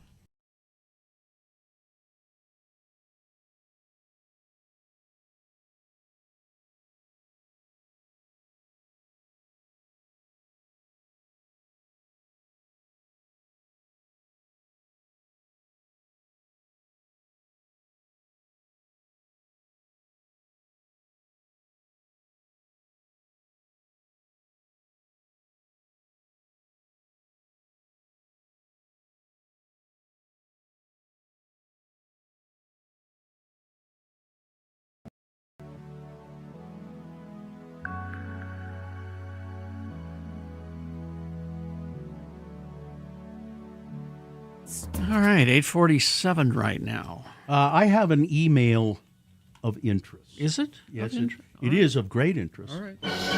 Emails of interest. This came from Sterling, and it says, "Top of the morning to you, lords. In order to hear the entire show in its entirety, I always listen to bits and pieces of the show when I can, but I'll consume the entire show from beginning to end when the podcast is released later that day. I was just listening to your reporting of the Long family that lost lives in the flash flooding over the weekend. The article you were reading, Bill mentioned that Katrina Long had been a council member in Mona, Utah. Immediately, about a dozen jokes about Mona City came to my mind. I'm sure they did for all of you, too. However, you all paused respectfully, gave the story an adequate amount of solemn space, and moved on. No jokes, no thoughtless comments. Extremely professional. It's almost like you've been doing this for decades or something. Just a tiny thing out of the thousands that you guys do extremely well. Anyway, I'm sure you get enough emails about things you've done wrong. Yeah. I'm sure you don't get enough feedback when you've made a positive impression on somebody. Nope. Like you did me. Thanks for letting me listen. Sterling. If you don't know what Sterling's talking about, why would you make fun of something this tragedy? We do a segment on the show every other week or so where where we pokes pretend, fun at Mona. Yeah, we poke fun at the city of Mona. So that's what he's referring to. And there's one thing I would take exception with, Sterling, in your email, is that when I was reading that story, no jokes came to my mind at all. No, it's horrible. I think maybe I thought. I mean, the association occurred to me. You know, that this is the real story of somebody in Mona and apparently the whole town turned out. Yeah, I was just going to say, we also got an email from Amber where she sent us a link to an Instagram page where the whole city of Mona showed up lining the streets for it. So the one daughter had moved away and was not part of the camping trip that the rest of the family went on. And when she came home, the whole city of Mona came out lining the streets to support her, which it's really nice. Instagram, it was on Fox 13 Instagram page. Nice video there. That is nice. Yeah, and but I appreciate I really do appreciate, Sterling, the compliment, and you know, we do get people criticizing us fairly often. Yeah. So it's nice to get for lesser things. Yeah. So anyway, thank you, and thanks Amber for sending that Instagram. Yeah, that was nice, Amber. About Thank the town turning out. So there you go. I just thought that was of interest, and it was an email. So that's why we call it an email of interest. Email of interest. You know, I had a remote last weekend and had a friend of the program who came by and said he's retired, Hill Air Force Base, active duty. He works on Hill Air Force Base as a civilian now, but he's retired. And he was so sweet. He was there with his wife, and he said, you know, being in the military, it's sometimes hard to find people with a liberal point of view. And listening to your show has made it easier for me working where I work and doing what I do. And he said, I even get up sometimes on my day off so I can listen to your show because I feel like you guys are people that get me and have views that I agree with. And he was very, very nice. Oh, and we probably should save this for tomorrow because it's got pictures, but Mauricio Paez in Pittsburgh, he got his tattoo. Oh, remind me what it was? It's a French horn. That's right. Oh, yeah. And he sent pictures. So we'll address that tomorrow, because we should wait and show the picture of his tattoo, which it looks pretty good, actually, Mauricio, I have to say. A French horn? Yeah. What part of his body? It's on his, it appears to be his, right over his groin. Oh. It appears to be, see the part where no, it's on his, looks like it's on his sort of forearm. Oh, okay. Like just below the elbow. Katie says she met a listener at the Hillary Duff concert. He was working security and was very nice. People out in public are generally really nice. It's a pleasure, and never hesitate to talk to us. I had somebody this weekend recognize me and said, "Do you mind when people?" I'm like, "No, it's very nice. I appreciate it. Means I still have a job for today." Yeah, for today. Today, I have a job. But it's nice. It's always okay to say hello. That's all. We're kind of hanging on by our teeth here because of the big burn scar from last year. What? I don't know. What? I said, well, if it rains, we're going to be washed away. We're just going to be washed away because we got that big burn scar out there. Tell where he was going with that. Let's take this opportunity to remind people about the Salt Lake Acting Company thing that we're doing. Salt Lake Acting Company summer show is the Gaslight Zone, and we've heard from people that have seen it, and they say it's particularly good this year. Salt Lake Acting Company always takes new news. It's always very timely stuff that's happening here locally, and they poke fun at it. And this is supposed to be a good one. And we are going to be doing a pre-show party for the performance on August 1st. I think it's the matinee for that day. Yeah, the party will be at 1. The show is at 2. Now, the party is free, the pre-party, but you do have to buy tickets to the show.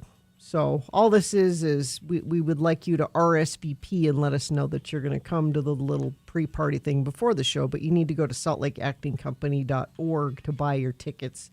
Just make sure you do it for that matinee show on August 1st. And if you want to RSVP to the pre-party, you text the word Gaslight, all one word, GASLIGHT, Gaslight, to 33986, and we'll put you on the list for the pre-party. But buy your tickets in addition to that. So we at least have a job until then. I think so. Maybe. Well, we'll see. I'm not betting on anything these days. Yeah, it's probably wise. I saw Kerry once and was scared to say hi to him. Oh, say hi to Kerry. I'm surprised you saw me. I don't leave the house much. Kerry, they were in your house. Were they in my house? He saw you. They're inside the house, Gary. He saw you in your house. Oh, my. Traffic, please, Gene. Oh, let's see. Friend of the program says, crash southbound I-15 just before Beck Street exit in Davis County. Some slowage expected. Thank you for that. That earlier eastbound I-80, 3600 West, where they had closed it down because the road was buckling and they were repairing it, they have reopened all the lanes now. There could be some residual slowage through that area. Crash northbound I-15 just north of 90th South in Sandy. The left shoulder affected there. Crash northbound I-15 5th North in Springville, right shoulder there. Northbound I-15 Center Street in Orem also seeing some issues. And a crash northbound I-15 at the 215 North interchange in North Salt Lake. I believe we have a sponsor for Yes, this traffic. Traffic is brought to you by... Beat the heat before it gets worse. Aereo Home Services is your local whole home service provider for HVAC, plumbing, and electrical. Schedule now at areohome.com. I go. All right. We got some messages, a song, and then right after that song, it's the Boner Recap Game. It's easy to play the game, easy to win the prize. All you have to do is call us and tell us who won the Boner this morning. If you were listening, you know. If you weren't listening, I'd go ahead and cheat. Why not? X96.com. Look for the box that says Boners, July 21, 2026. Click on there. The answer will be revealed. And what is our prize if you do this? It's tickets to see Fitz and the Tantrums August 20th at Red Butte Garden. Fitz and the Tantrums tickets. Red Butte Garden's a great place to see a show. Sure is. 877-602-9696 is the number to call to play the Boner Recap Game. 877-602-9696. We'll play it after some messages and a song. So line up now. Huntsman Mental Health. The Huntsman Mental Health Foundation. These people are really helping out when it comes to mental health here in our community. It's time to prioritize mental health well-being, and that's what the Huntsman Mental Health Foundation has done. They're transforming the way we care for our mental health because it is at least as important as our physical health. Huntsman Mental Health Foundation is founding groundbreaking research, expanding access to treatment, supporting programs that serve people of all ages and of all economic strata. At the Huntsman Mental Health Foundation, their mission is to ensure that people have access. They need access to clinical services if they're in crisis. These life-changing resources are available right now, helping people find hope and healing and support when they need it the most. So if you are a person who believes that every mind deserves care and compassion and understanding, you can help by becoming a monthly donor. Just go to yourbrainisbeautiful.org. It's Radio from Hell with another list, because people love a good list. X96. This list is 25 signs that you have sold your soul to the devil. Number 1, you're in radio. Yeah. There we go. You may not realize, but you have indentured yourself to the devil. And here's how you know. Okay. Number 1, you care more about what others think of you than what you think of yourself. You're very concerned with your image, in other words. When I was younger, I used to. Number 2, you've become a chronic complainer, and you blame people for holding you back. The entire world now? Okay. Right. Number 3, you are always tempted by money and material possessions. In So this far, me and the world, devil again. are like this. I was going to say, to survive in this world, apparently you have to sell your soul. I don't know. Number I'm 4. tempted more by naps, really. Oh, there you go. Number 4, you're a sucker for people who are fake and phony and insincere. Nope. Insincere. No. I can smell them a mile away. And they suck me in every time. I don't know what it is.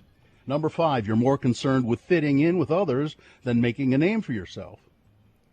I That make stand out. sense? I know I do. Number 6, you always end up losing in a relationship. That means that you've sold your soul to the devil? That's one of the signs. You're unlucky in love? It's one of the signs. Bummer. It says it means that you're being intolerant of other people and only looking at whatever particular situation is right in front of your eyes. So you're being an SE boyfriend or an Yeah. SE girlfriend. Yeah. Okay, all right. Number 7, you have the tendency to be a tease. Oh, that's me. That's me. Yeah. You're a sucker for punishment. Huh. Number 9, you never take any time to relax, reflect, or enjoy life. And It's see, a sign you've again, sold your soul. that's my goal in life. To be able to do that. Is to do those things. So Well, if you would sell your soul to the devil right away, maybe you could do it. you're making a tempting offer. Number 11, you're a slave to your addictions. Can't give them up. Number 12, you take more than you give. Mm-hmm. Yeah, again, we're all working toward this goal, aren't we? Yes. Let's see. Number 13, you're trying to find something or someone new that can make you happy. No? No. I thought I have sold my soul to the devil, but apparently I have not. Number 14, That's what I'm learning here today. yeah. you're always worried or unhappy on the inside. Isn't that anxiety? Yeah. Yeah. Number 15, you're trying to be as successful as possible. No. I'm too lazy. I'm working on that one, so I guess great. I'm too lazy to be as successful as I could be. Number 16, you've completely lost touch with the present moment. You just live in a delusional state. You just don't understand what's going on around you, nor do you care. No, I know too much about what's going on around me. Carrie, Yeah. this one you can't deny. Okay. Number 17, you dislike or even hate people. Yes. See, this is the first sign that you've sold your So soul to the far, devil. this is the first one. Great. Okay. Number 18, you're always trying to live up to other people's expectations of you. I Well, don't think that's the case for you. just Sue and the dogs. I think I'm always trying to live up to everybody's I expectations. have a sticker that says, "Be the person your dog thinks you are." Number 19, you fear looking your worst, which is why you dress, act, and look nothing like God intended you to. Which church made this list? By Yeah, the way? exactly. A This texter just asked that question, This and is a list, I think, from a psychic website. I'm beginning to agree. It's from a psychic website. Number 20, you're willing to trade on your own self-respect, regardless of the consequences to your soul. No. In other words, you'll demean yourself just to get ahead. No. No. Number 21, you love to talk about other people's lives and how much better your life is than theirs. Oh, there's that. Yes. Continuously. Yeah. Number 22, you are obsessed with being in control of every situation, no matter how trivial or inconsequential it might be to you in the long run, Carrie. Huh? No. Hmm? No. No? Okay. You're not obsessed with being in control of every situation. Not every situation, He no. was the You're kid that willing put to his just let name. things go. He put his name on the art project and said, "I helped." Yeah. Number 23, you've been accused of saying, "I knew I shouldn't have done it," after doing something naughty like, fornication or gluttony or greed. Again, which church made this list? No, it's psychics. I'm telling you, it's psychics. Number 24, you have a tendency to be dishonest and to lie often, even when it's not necessary. I know people like that. I do too. Well, you're in radio. Of course you do. Yeah. And then finally this one, you never feel good enough. Anxiety again. You never feel good enough. Now, and then it says here, can a psychic help you with this stuff? Oh, You great. see? Okay. Yeah, so it's all a scam. If you want specific advice on your situation, it can be very helpful to speak to someone with special intuition. Special And, intuition. Yeah. And then it says there's something called psychic source that you can turn to. It was either a religion or psychics or some other Yeah, it's thing psychics. that's come up with this. And then there's There's a nothing link. in there. There's nothing in there about suddenly you can play the guitar amazingly. There's Yeah. nothing in there. Or Yeah. no crossroads mention. Yeah. Nothing like that. Nothing, no smell of sulfur, nothing Yeah. like that. What is this? Yeah, I don't. Yeah, here's a texter. If you don't believe in the devil, this is just a list of being a crappy person. Yeah. Yeah, that's true. Or living in the world we live in today. So there's a link here. It says you can click this link to find help, and it directs you to something called Love Psychics. Oh boy. And it says you can get a reading for as little as $1 per minute. Of course you can. $1 a minute? $1 a minute. Wow. That adds up, doesn't That it? does add up. Except now Especially if it's a slow talking psychic. It says 100% satisfaction guaranteed or your money back. Sure. Okay. That's what it says. There are pictures of these psychics, these love and relationship psychics, and they're all very nice looking people. Oh, surely they wouldn't rip me off. No, Not at all. I don't think so. They look too good. They're soul readers, right? Rochelle, Jenica, Sapphire, and Fabiola. Fabiola. Yeah. Love it. I want She's- her. Fabiola's the older one. I want her to read. Yeah. Yeah. I want her to read mine. That sounds like a female wrestler's name, And doesn't it? Jenica must be the youngest one. No, Rochelle is. Rochelle? I would Okay. think. Yeah. Just based on what they look like. Oh, yeah. Right. Sapphire's mature and Fabiola's quite a bit older. Most everything is a scam. We hope you'd enjoyed another list with Radio from Hell on X96.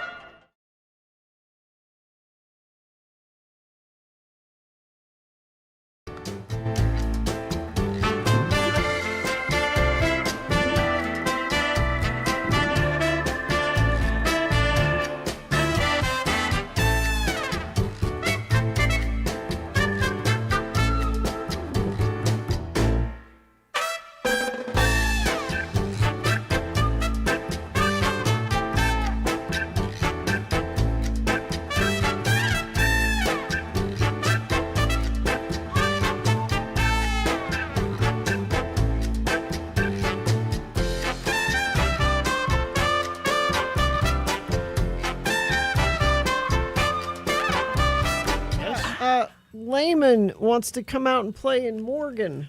Morgan. Is that a parentheses song? Yes. That Offspring song? Is Yes, it called it is. Come Out and Play, keep them separated? Or I just see Just come out and play. Come Out and Play? Yeah. In Morgan. Morgan. Yes, we got that. I was just making sure. I'm going to have to check on that. On wait, Morgan? somebody should make a whole list of Parentheses songs, yeah. Because sometimes they're just sort of, you go, what? Why did they bother? Why do they bother doing that? And but I guess that isn't one. Look it up, Gina, will you? I am. Your Offspring. It's the Offspring, Gina. I just looked up a list of songs. Parentheses songs. Oh, yeah? Escape, the Pina Colada song. Yeah, exactly. Yeah. Sitting on the dock of the bay. Yeah. Now there's one that you go, what? I can't get no. And then parentheses satisfaction. I didn't know that. Oh, that's fascinating. I mean, not terribly fascinating. Running up that hill, a deal with God. Oh, in parentheses. In parentheses. But no Offspring. Not that you can see. That's not on that list. December 63, parentheses, oh, what a night, says some guy. There you go. Yeah. No, Come Out and Play. Just Come Out. Okay. Yeah. All right. I think that's that. That I think that just. Oh yeah, some guy has that whole list. Yeah. Is that what you were looking at, Gina? Uh-huh. That's really cool.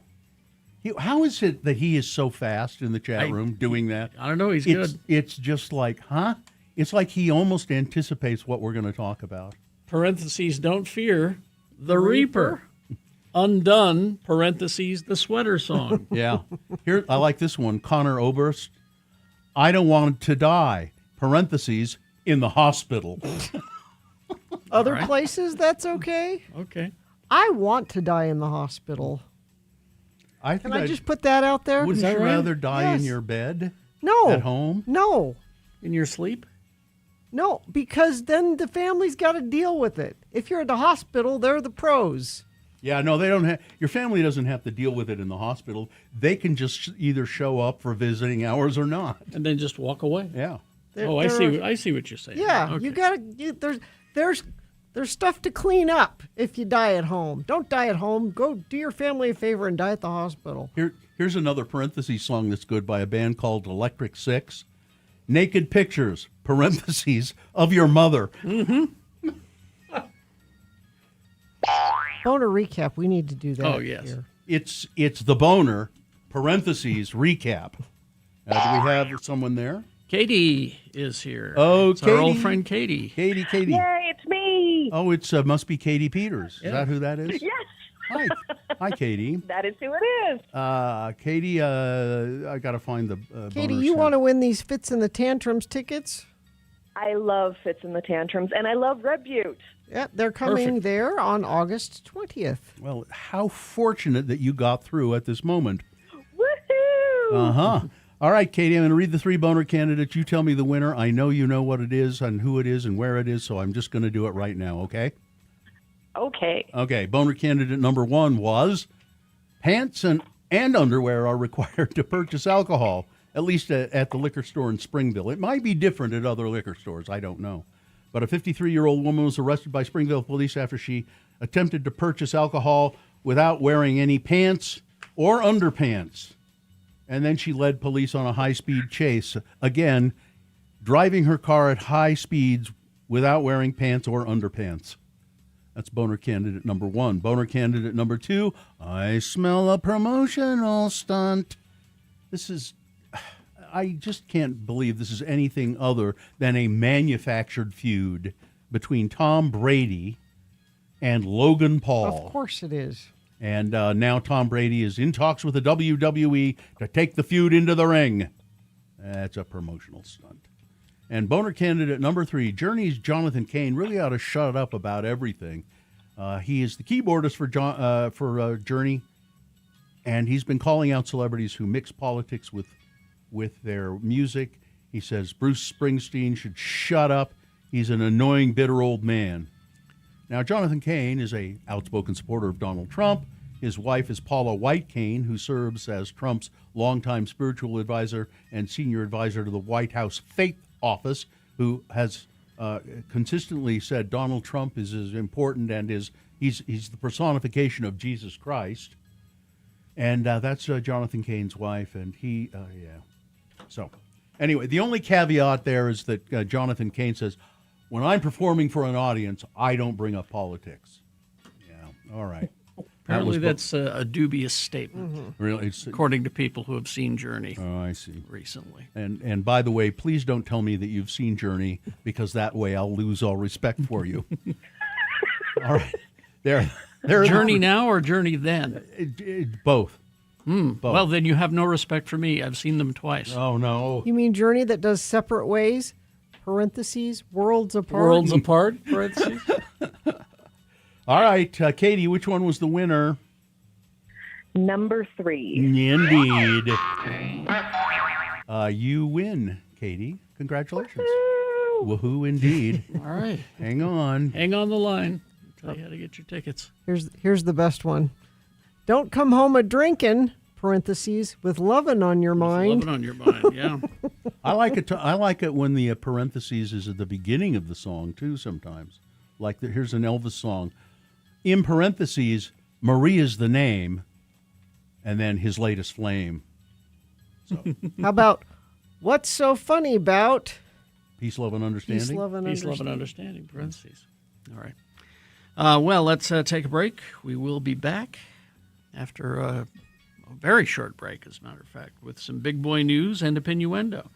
Stand by for that. Salt Lake Acting Company. The Gaslight Zone is their summer production. SaltLakeActingCompany.org is where you want to go to get tickets. Salt Lake Acting Company has been doing a summer parody satire show for over 40 years. I was in one of them, as a matter of fact, about 25 or so years, maybe even longer than that, years ago. And that's back when it was called Saturday's Voyeur. Now they just call it the Summer Show. And it is very sharp, biting criticism and parody and satire.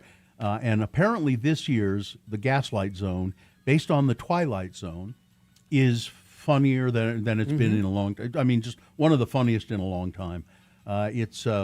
Now, another thing that's great about going to see the summer show at Salt Lake Acting Company, it's a cabaret-style show. You can take beverages with you, wine. You can take a charcuterie. You can take a bucket of chicken if you want. So get your tickets right now. Mention X96. You get a little discount. SaltLakeActingCompany.org.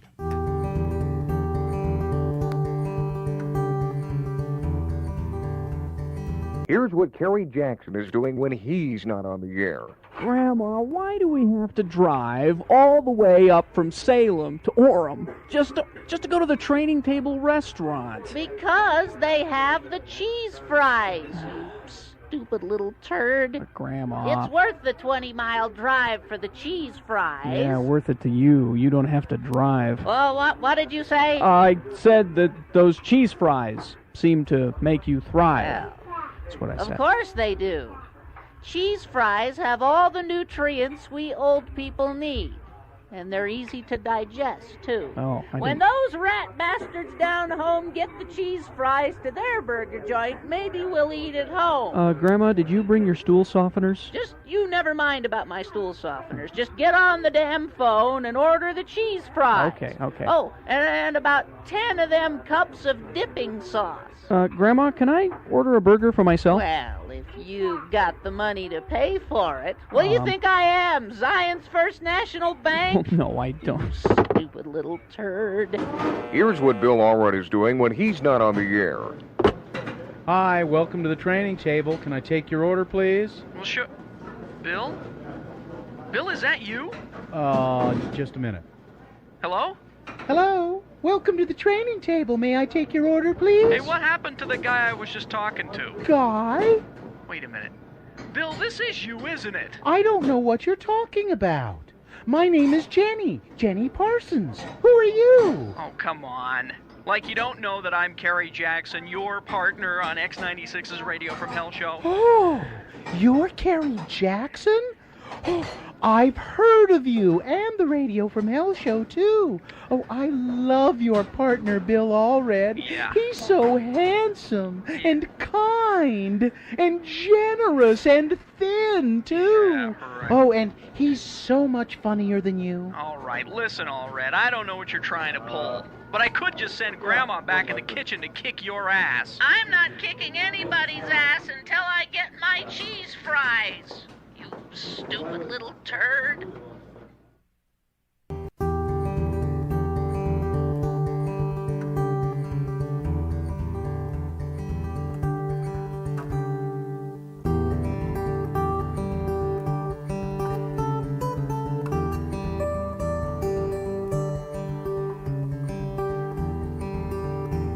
6:18, and it is time for Big Boy News and Opinioendo, brought to you by Clark Planetarium proudly presents Laser K-Pop Demon Hunters, where electrifying K-pop rhythms collide with the high-energy battle of light and sound. It's bold, it's intense, it's unlike anything you've seen before. Tickets at clarkplanetarium.org. And never, ever forget. The views expressed on X96's Radio from Hell show do not necessarily reflect the opinions of Broadway Media, its management, owners, or advertisers. This program is intended for mature audiences. Parental discretion is advised.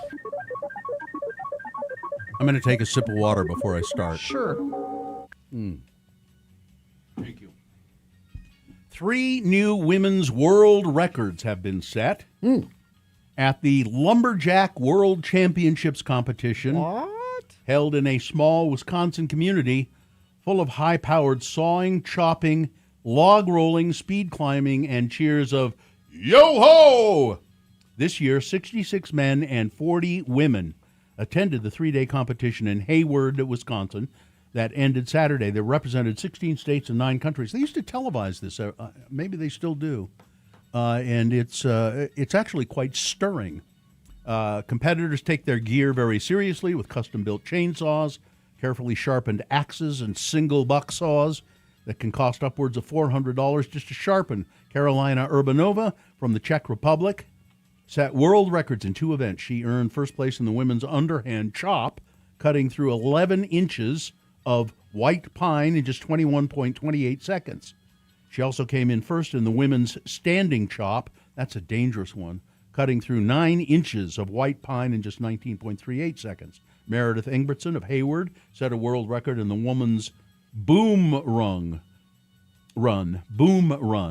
I think that's the one where you run across the water on logs. Oh. They're back, they're logs. Floating. Yeah, this is not the one where they try to knock each other off. No. But you just have to run across the I think body I of could water. do the log rolling. You do plenty of that. Because I used to, like the barrels that I would barrel race on, you turn them on their side and you stand on them and try to, and you go through the field like rolling on the barrel. Like a trained dog. Yeah. Yeah. So I think I could do the log. I No? would like to see that. Here's a strange story. 2 hours into a Utah family's trip to San Diego, they realized that members of the family had been at an Airbnb long before they got there. Aubrey Burrell's family recently visited California to celebrate her grandfather's 80th birthday. While unpacking at the Airbnb, they came across a piece of art on the wall that might seem unremarkable in a California Airbnb, an aerial photograph of people on a beach in the ocean. Burrell's father, Christopher, looked at the photograph, made a joke about how the man in the water was him, since he loves the ocean, but as Burrell took a closer look, it was him. It was her father and her sister Libby and her brother Brady nearby. First, when I saw it, I was like, what? What? There's a picture of our family in this Airbnb that we've never been to?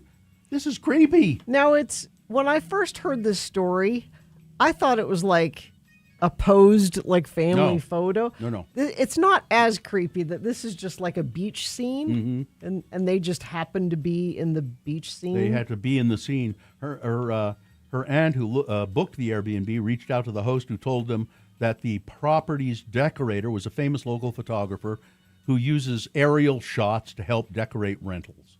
The Aubrey Burrell, the photograph of the Burrell family, it came across in their San Diego Airbnb, and there are 3 members of the family from 10 to 12 years ago. But that would be very odd. It would be. To look at this. Wait a minute. That guy in the water looks like me.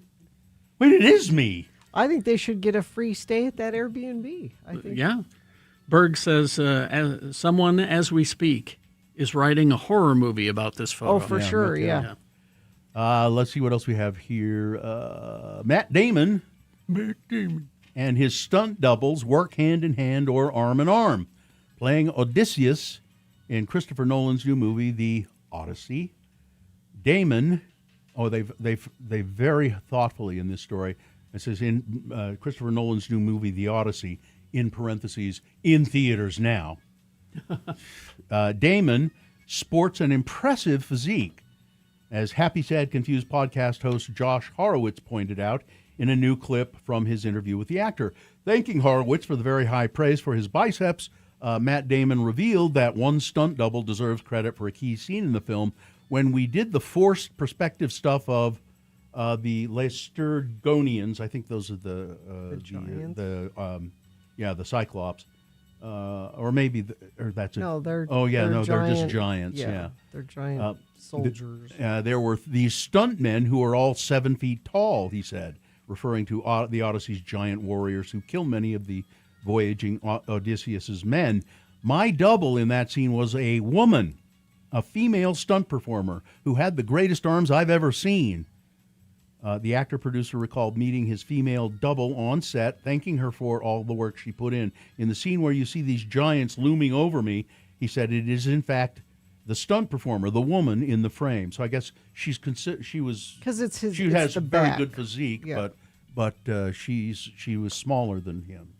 I think it helped with the forced perspective. Yeah. Yeah. So you see these giants looming over. That's her. It was almost 100% my arms in the movie, but you got to give it up where it's due, he said. I'm glad he pointed that out. That's nice. A new brain imaging study, suggests that our minds pay closer attention to on-screen rivalries than friendships. Researchers had 21 college students watch 6 episodes of the legal drama Suits while undergoing MRI scans before and after the viewing. 3 brain regions showed clear activity patterns tied to antagonistic character relationships. Comparable patterns for friendly relationships didn't meet the study's statistical threshold. Researchers suggest that conflict may serve as an anchor when the brain builds internal social maps. Or just look at Twitter. That's the same thing. Psychologist reveals what your car color says about your personality, and the revelation is nothing. Yeah. No. There's a whole story about it's paragraphs and paragraphs. Oh. When you buy a car, you'll no doubt be considering things like make, model, as well as price, but color will most probably also factor into it. Cars only come in like 3 colors anymore anyway. No, that's not true. When I buy a car, I never consider the color. I have never considered the color. But according to color psychologist Sophie Dearman, the color car you pick actually says a lot about you as a person. On behalf of International Drivers Association, she said, every color has a psychological message behind it. The diverse palette of car colors in the UK is a reflection of the nation's multifaceted character. And it goes on and on and on about this kind of nonsense. Yeah. What? Give me a specific color let's see. And what it means. Okay, this is UK. You don't see many black cars on the road in the UK. You don't? In fact, it accounts for about 20% of all the cars. According to Sophie, those who choose black color cars usually have a desire for power and control. It can also reflect... This is just nonsense. The next popular color on the road is white, which reflects purity and simplicity. Shut up. Sophie added, while it's considered fresh and modern in choosing a white car, many suggest a forward-thinking, innovative spirit. See, it's all nonsense. Yeah. It's all nonsense. Manual transmissions, speaking of cars, are nearly extinct in the new U.S. vehicles. Manual transmissions have nearly vanished from American models. Federal preliminary data shows stick shifts make up 0.6% of U.S. market vehicles for 2025 model year. I told you that Mohammed, my son, not the prophet, is a valet. That's his job now, and he's the only valet that knows how to drive a manual transmission. And he has encountered a few of them, but not a lot. Gastro doctors share the one food that they never or rarely eat. None of these foods will take years off your life, but if you eat them now and then, but there are certain foods that GI docs rarely eat. Here are 6 of them. Protein bars. They're healthy, right? Well, not according to the doctors. No. They say no. They're candy bars. He says this doctor says she never eats the highly processed ones. She said, I never eat protein bars. They tend to be highly processed and contain lots of additives. Steak. What? Sorry, meat lovers. GI docs are not fans. Avoid red meat, especially steaks and burgers, said Dr. Rosina Chowdhury. No. Hot dogs. Well. Deep fried fish or chicken. Really?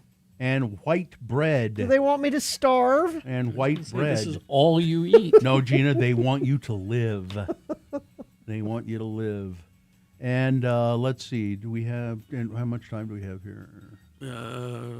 One more story, quickly. They're all too long. 14 classics that should be on your kids' summer food bucket list. I could run these fast. Okay. Here are the things that your kids should eat this summer. S'mores, freezer pops, watermelon slices, corn on the cob, hot dogs, ice cream sandwiches, corn dogs, ice cream cone with sprinkles, bug juice, that's Kool-Aid, lemonade from a stand, Italian ice, fresh peaches, sloppy joes, potato salad, all of them things that gastroenterologists would never eat. Why are those kids? Why can't I have that stuff? You said this is a list for kids. Wait. I'm sorry, Gina. I misread this. 14 classic that should be on your kids and Gina's summer food bucket list. I feel better now. For she eats like a child. All right. Weather. 84 right now, going to get up to a high of 99. There's about a 30% chance of showers and thunderstorms after noon today. That chance goes up overnight tonight. Could even have some more of those thunderstorms. When we woke up this morning, there was thunder and lightning and rain. We could have that again tomorrow. About a 60% chance of it tomorrow. High of 92. Help Utah kids start school with confidence. Over 200 kids at the road home need your help with back-to-school clothes, shoes, backpacks, and more. X96 invites you to be a child's advocate.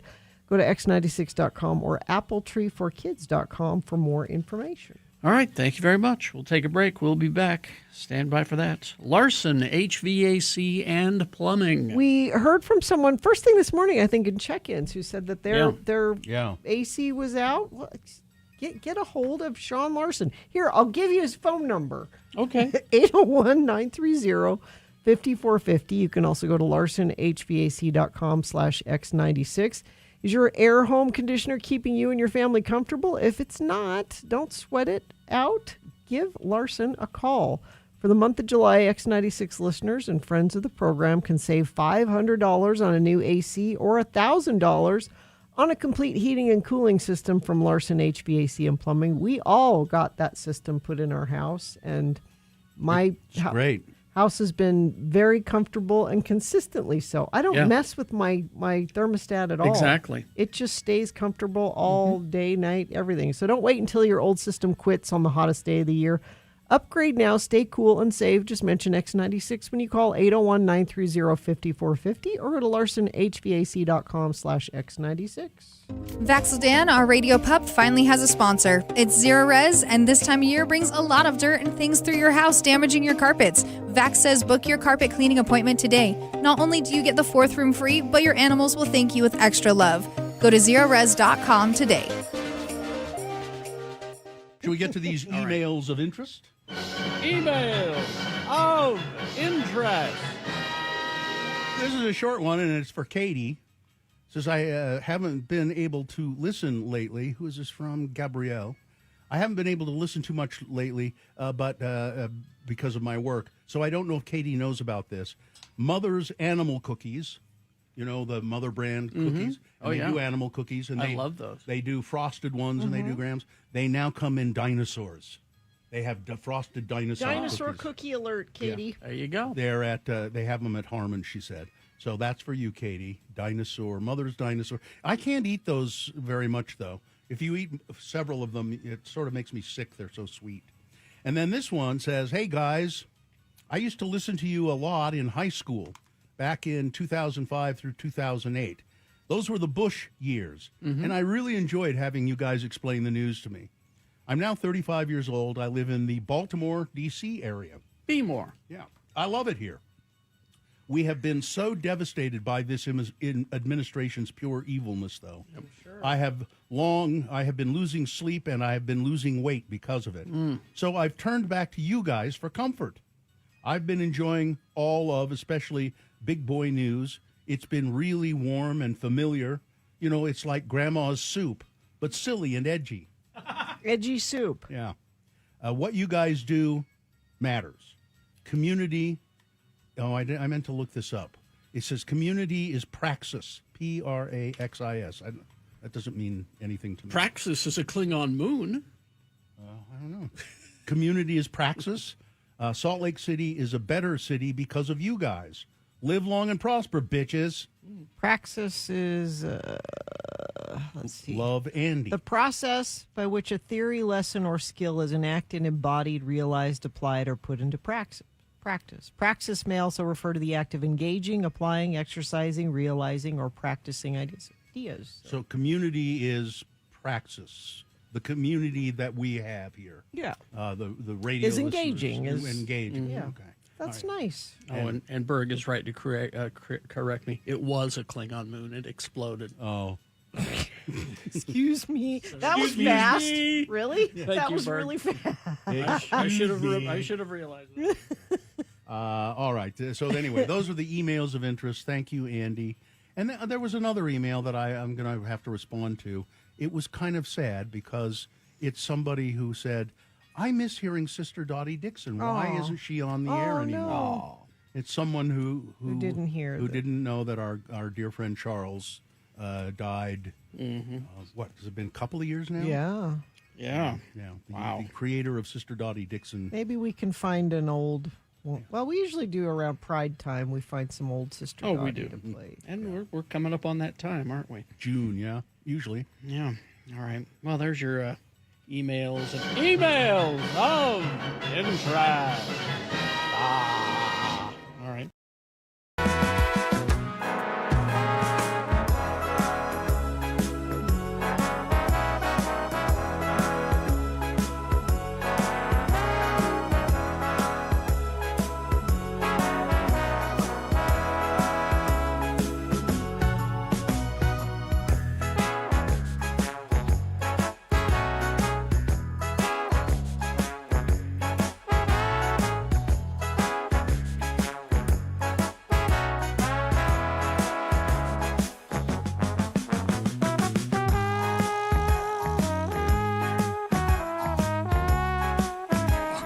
9:36. I have a, if we need an emergency list. We do. I have We need one. Locked and loaded. All here. right. So. It's Radio from Hell with another list, because people love a good list. X96. I have a list of 30 really weird ways people have died. It's just general people, not celebrities or anything. Some celebrities. Okay. In 1567, Hans Steiger reportedly died after tripping over his famously long beard during a fire at an inn. The tale appears in local histories and museums that display a preserved beard attributed to him. They managed to preserve his beard? Apparently. Oh. Wow. Isadora Duncan. Oh, I know. She got her scarf. She wore a long scarf. You know, Isadora Duncan, you know who that dancer, was? She was a famous dancer. And she got her long scarf caught in the spokes or the wheels of a sports car. It's true. That took off and it just really ripped her head off, essentially. 1927. Yeah. In 1919, the Great Molasses Flood. Oh, no. Oh, I've heard of this. A storage tank burst in Boston, sending a wave of molasses through the streets at high speed. It's molasses. How does it go at high speed? Yes. No. It's, I thought the whole point of molasses no. was- What time of the year was it? Because it's the saying is you're as slow as molasses in January. Oh. You know, so if it was in the summer. But there was a TV show made about that. The surge killed 21 people and injured many others. Doesn't say what the date was on there. How about the London beer flood? Oh, I don't Beer know flood. that. Wow. A vat failure at the Horseshoe Brewery in 1814 released thousands of barrels of beer into London. The rush of the liquid damaged buildings and killed at least 8 people. Wow. Who are not really unhappy to die. In 1518, Strasbourg saw a dancing plague in which people reportedly danced for days. Some accounts describe exhaustion-related deaths. Historians debate the causes ranging from illness to social stress. Yeah, I've heard of that one, and they thought it might have been some mass hysteria of some sort. Let's see. Astronomer Tycho Brahe died in 1601 after a banquet at a popular story claimed that a burst bladder from etiquette, meaning he had to He had to go, but he held it. but he held it. Oh. I don't believe that. I think Tycho Brahe might have discovered Venus. Lawyer Clement Valdingham accidentally shot himself in 1871 while showing a jury how a victim might have self-inflicted a wound. He died of his injuries while the client he defended was acquitted. Oof. Well, it was the ultimate defense, wasn't it? In 1912, inventor Franz Reilecht jumped from the Eiffel Tower to test a wearable parachute. You can guess what happened. Didn't really work out. There. Yeah. 1975, Robert Williams was struck by a robot arm at a Ford plant in Michigan, one of the first recorded industrial robot fatalities. Go back to the guy jumping off the Eiffel Tower. Yeah. Now, what year was that? That was 1912. Yeah, because now people, they've invented, the technology is better, and people do that kind of thing routinely with base jumping. Radio Scum, you guys will remember this. Yeah. In 2007, radio station contestant Jennifer Strange died from water intoxication after a Hold Your Wee for a Wee challenge in California. The incident highlighted the dangers of drink. You wouldn't think you could die from drinking too much water, but you can die. One of the disc jockeys who was involved in that came to a convention we were at and spoke to us. You guys know the guy that invented the Segway, how he died? Oh, yeah. Oh, Dean Kamen. No, Yeah, did he go off a cliff or Yeah. something? on his Segway. On his Segway. Yeah. Rode it off a cliff. On purpose? I don't know. I think he did. I don't know. I don't know if it was on purpose or not. 1933, Toronto lawyer Gary Hoy fell from a high-rise during a demonstration about the strength of glass. Oh, no. He had bounced safely off interior panes before a different pane popped from its frame, and he fell. Daredevil Bobby Leach survived going over Niagara Falls in a barrel in 1911, but later slipped on an orange peel in New Zealand. The leg injury became infected, and he died after complications. So he survived going over Niagara Falls. It would be interesting to know how many people have tried to go over Niagara Falls in a barrel and how many have survived it. I don't know. Detective Alan Pinkerton reportedly slipped on a Chicago sidewalk in 1884, bit his tongue, and developed a fatal infection. He died of sepsis from biting his tongue. Jeez.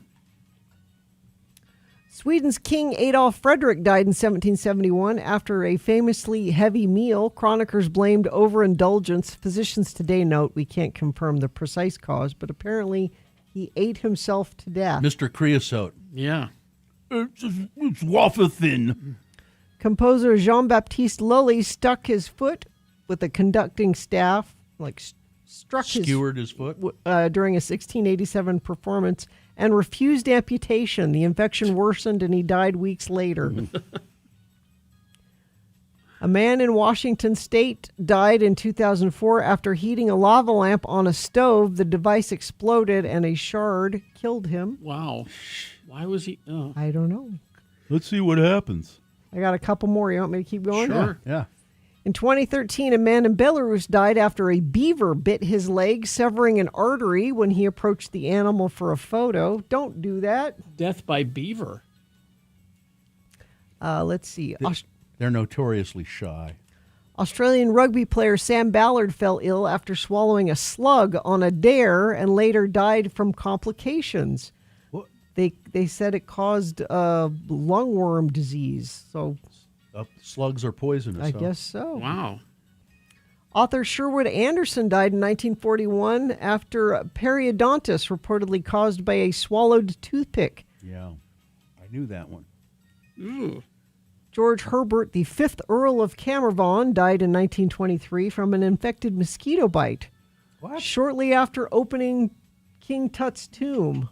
Oh, well, the curse. The timing helped fuel the curse legends despite the clear medical explanation. This was a curse. It had to be a curse. In 1626, Francis Bacon caught a chill while experimenting with preserving meat by packing chicken with snow. He developed pneumonia and died. Good riddance. Let's see. You want one more? Okay. Sure. Do you know how Moliere died, Bill? The French playwright Moliere. I'm going to say bloodletting. Playwright Moliere collapsed while performing his satirical play, The Imaginary Invalid, in 1673, and died shortly after. The irony of a performer portraying illness while fatally ill has kept the story. I should have known that because I was in that play. Well, be careful, Bill. Yeah. I'm not in it now. Plays are dangerous. Oh, wait, here's one more. King Alexander of Greece? Yes. Died in 1920 after infection from a monkey bite turned septic. Monkey bite. Don't know how. Well, he'd ordered one of those squirrel monkeys through the mail. Wondering. Yeah. There you go. We hope you'd enjoyed another list with Radio from Hell on X96. All right. We will take a break. We will play a song for you. We'll be crawling towards the exits after that. Stand by. Haster Games. Their location is 6831 South State Street, and I do recommend that you go there. They do have a website, hastergames.com. They want me to mention that, but I think that you should go to the store and see what they have to offer. I mean, there's a reason that they say Haster has it. They've got everything. Board games, Magic the Gathering, Dungeons and Dragons, dice, figures, paints, all the latest board games, they have it. The newest release for Magic the Gathering, the artwork on these is amazing. Superheroes and villains from Marvel Comics, including Captain America, Black Panther, Fantastic Four, Doctor Doom. Booster boxes, booster packs, collector's packs, commander decks, and draft night boxes are available now. Also, gift bundles are available now. And coming up soon is the new edition for Warhammer 40K. The 11th edition, available now with a special release box, Armageddon. Core Rules, Dominatus, Narrative Deck, and Combat Patrol Companion also available now. The new starter set and getting started sets will be released this weekend on Saturday, July 25th. So stop by the store, 6831 South State Street. Haster has it. Maybe we ought to have... Katie or Dawson come in here and take a couple of pictures of this so we can post them. Sometime last week we were talking about bubble gum and blowing bubbles with bubble gum, and Gina said, "Well, I'll get some bubble gum and bring it in. We'll and do it." And she didn't do it, but I happened to glance down at when I was checking some groceries out last night and saw this package of bubble yum. So. We're going to see what... I prefer a Hubba Bubba myself. I haven't seen Hubba Bubba. Is it around? I think so. I'm so out of practice. That was a pretty good one I just did. Did you get that? Let me try. I'm going to have you judge, Katie, who manages to blow the biggest bubble. This show is so damn political. I can't... I know, right? God, it's terrible. Oh, let me try again. Maybe we ought to blow bubbles while we bitch about Trump. Damn. You know what? He's a non-issue. His candidates didn't win, except for here. I'm not bitching about him anymore. We want bubbles here. All right. Well, let's try him. Oh, that was a good one. This is terrible radio. That's as big as I get. That's why I want Katie to take some I'm out of pictures. We can post them really quick. If you Come go on, to Gina, I want to see that X96, double bubble that you talked about. X96.com/live, you can see us doing this if you really want to. Oh, no. Yeah, you said a bubble inside of a bubble. I'll do it. I haven't blown bubbles in a long time, but remember when you didn't believe me that I could do a pogo stick? Yeah. It's like that. I'm still not sure. That's a good one, Bill. What was that noise? I was trying to get her attention. I couldn't say, "Hey, Katie," because I had a huge bubble. So you did a mosquito sound? Yeah, something.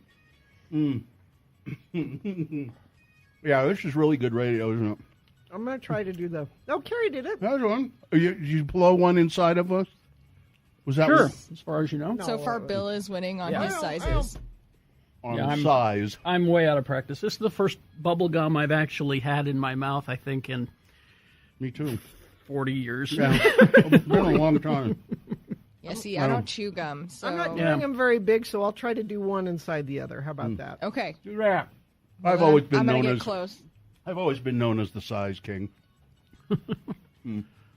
Yep. Here we are with our Soros money in our pockets and our liberal agenda. So political. Can you tell? You can kind of see it. Oh. I did it. Gina's gum just now fell out of her mouth and onto the floor. Onto the floor? I did. Did you catch it before it went on the floor? I did. It'll have to be a very zoomed in photo. Yeah. You want another piece? Here. I give her 2 pieces. See if she can do them. Because that's too much for me. No. I bet I'm going to try. I'm going to do a second piece of gum and see if I can blow an even bigger bubble because I've got a pretty big one there. I would only imagine. This all started. I don't think I started because when I was in grade school, I won a bubble gum blowing contest. Well, you're a pro then. This isn't fair. It was You're a professional. You shouldn't be competing with the amateurs. That's true. Is that correct? I won a bag of marbles. Wow. Congratulations. Well, it was great. Do you still have those marbles? No. He lost them. Yeah, you're right. Listen, Gary, I lost he my did. marbles years ago. Here comes Gina. Well, this is a new piece. I got to work it in. Oh, you're starting a whole new piece? She dropped it on her shoe. Oh, come on. You didn't drop it on the floor. It fell out of your yap. You should have did 2 pieces. What is the flavor of bubble gum? It's its own flavor. Yeah, what is it? It's gross. What is it? Yeah. I don't. Well, it's distinctly bubble gum, Mm-hmm. but where it originated Yeah. from, I don't know. I don't know. I know when you smell it or when you taste it, you go, "That's bubble Who gum." decided that's what bubble? What Yeah, who decided that is the bubble flavor? gum I'm gonna. Yeah, what is the flavor? Do some research. flavor? There's 25 calories in each piece of this gum. Yeah. Bubblegum flavor is a combination of Okay. artificial, of course, strawberry, banana, Yeah. cherry, orange, and lemon. Yeah. So It's kind of all mixed. You can taste, and if you think about it, you can taste all Yeah. those things in it. The banana is I can. Wow. Okay. That awkward moment when you can't tell if the segment is about blowing bubbles in gum or trying to connect with the ancestors and summon a demon by mistake. Yep. That happens. That was that noise that Bill made. All right, now I'm just hearing weird noises, and I think I'm getting me. called to I'm take done. photos here. I'm done. My jaw's getting tired. Yeah.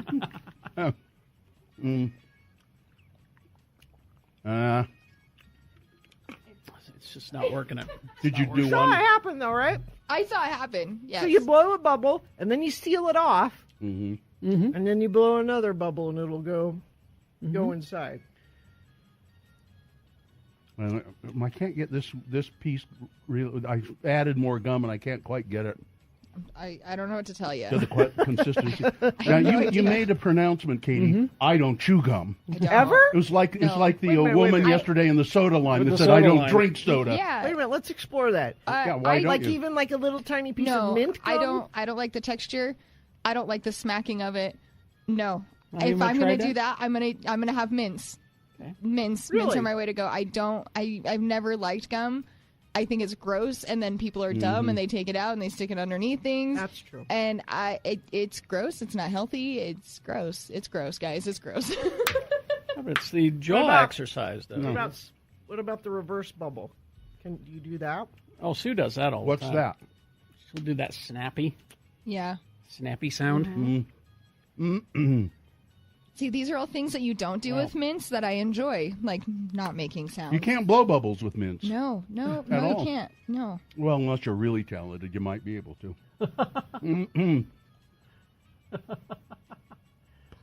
Well, I'm getting notice from our consultant here. Yeah? People are going to get angry and turn off the show. I have reams and reams and reams of notes. It needs to be better. Yeah. All right. Yeah. Hey, we're sorry. We're sorry. All right. It smells grossly like bubblegum in here, Yeah, guys. it does. Well, yeah, it would.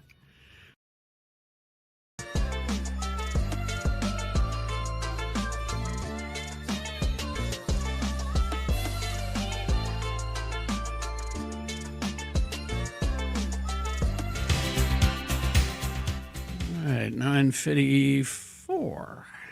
Oh, did you hear? So we were talking about Pete Hegseth, who's, I guess, going to ask for billions of dollars today from the United States government for testosterone. But he's the low testosterone tests, and all soldiers got to get their testosterone build up. And Jesse Waters on Fox. Oh yeah, I saw this. He said, I guess with all these guys getting their testosterone up, women better be watching out. What does that mean? Because they're just going to be overwhelmed by these males dripping with testosterone. It's a rape. Yeah. He's talking about rape. Yeah, essentially. Yeah. When we were talking about that before, my doctor was listening, and she texted in, and she said, so many younger people, so not older people that probably need hormone replacement therapy. It's a legitimate thing that people need. But so many younger people are doing it that don't need it, that feel like they need it. They don't realize that it causes infertility. Yeah. And she said she has couples come in saying, we're having trouble getting pregnant, and they do not realize that, you would think, oh, well, if I have extra testosterone, I'll be able to get more people pregnant, right? No, it affects your fertility. Here's what Jesse Waters, I meant to make this a boner candidate, and then it kind of slipped through. Jesse Waters warned jokingly that Defense Secretary Pete Hegseth plan to screen troops' testosterone levels could contribute to a culture of sexual violence in the military. The network said that nothing about it. Says, I want these guys on it, but you know what's going to happen? The guys that don't need it are going to take it to triple boost, right? Waters said, and then they're going to get out there and women are on the base. You guys better be careful. Because Port calls women in Asia, you better be careful, too. These guys are going to be wild animals. You better watch out. What's wrong with you, Jesse Waters? He thinks he's funny. No. He has zero talent is part of his problem. Doesn't he still live with his mother? No, but his mom listens and calls into the show and tells him when he's being... Yeah. So, she calls in all the time? Yeah. Because she disagrees with him very often. Listen to your mother, Jesse. And, let's not forget about Jesse's past with women. And helping Bill Riley procure women. He was essentially Bill O'Reilly. Stunt boy for Bill O'Reilly. All right, let's do the promo and crawl toward the exits. Ouch! What's wrong? Did you poke your eye out? Almost. I hate it when they give you these giant straws with a small drink. That sounds like a thing that must go. You should sue. I'm not going to sue. I'm just going to email my thing that must go to radiofromhell@x96.com. Don't sue. Participate in Radio from Hell's Things That Must Go. Wednesday morning here on X96. I really do hate that. That happened yesterday. It's a giant straw. You should sue. All right. Fine job as always, Katie. Live long and prosper, bitches. Don't you know who I am? I will defend shoestring fries to the death. Nick is next.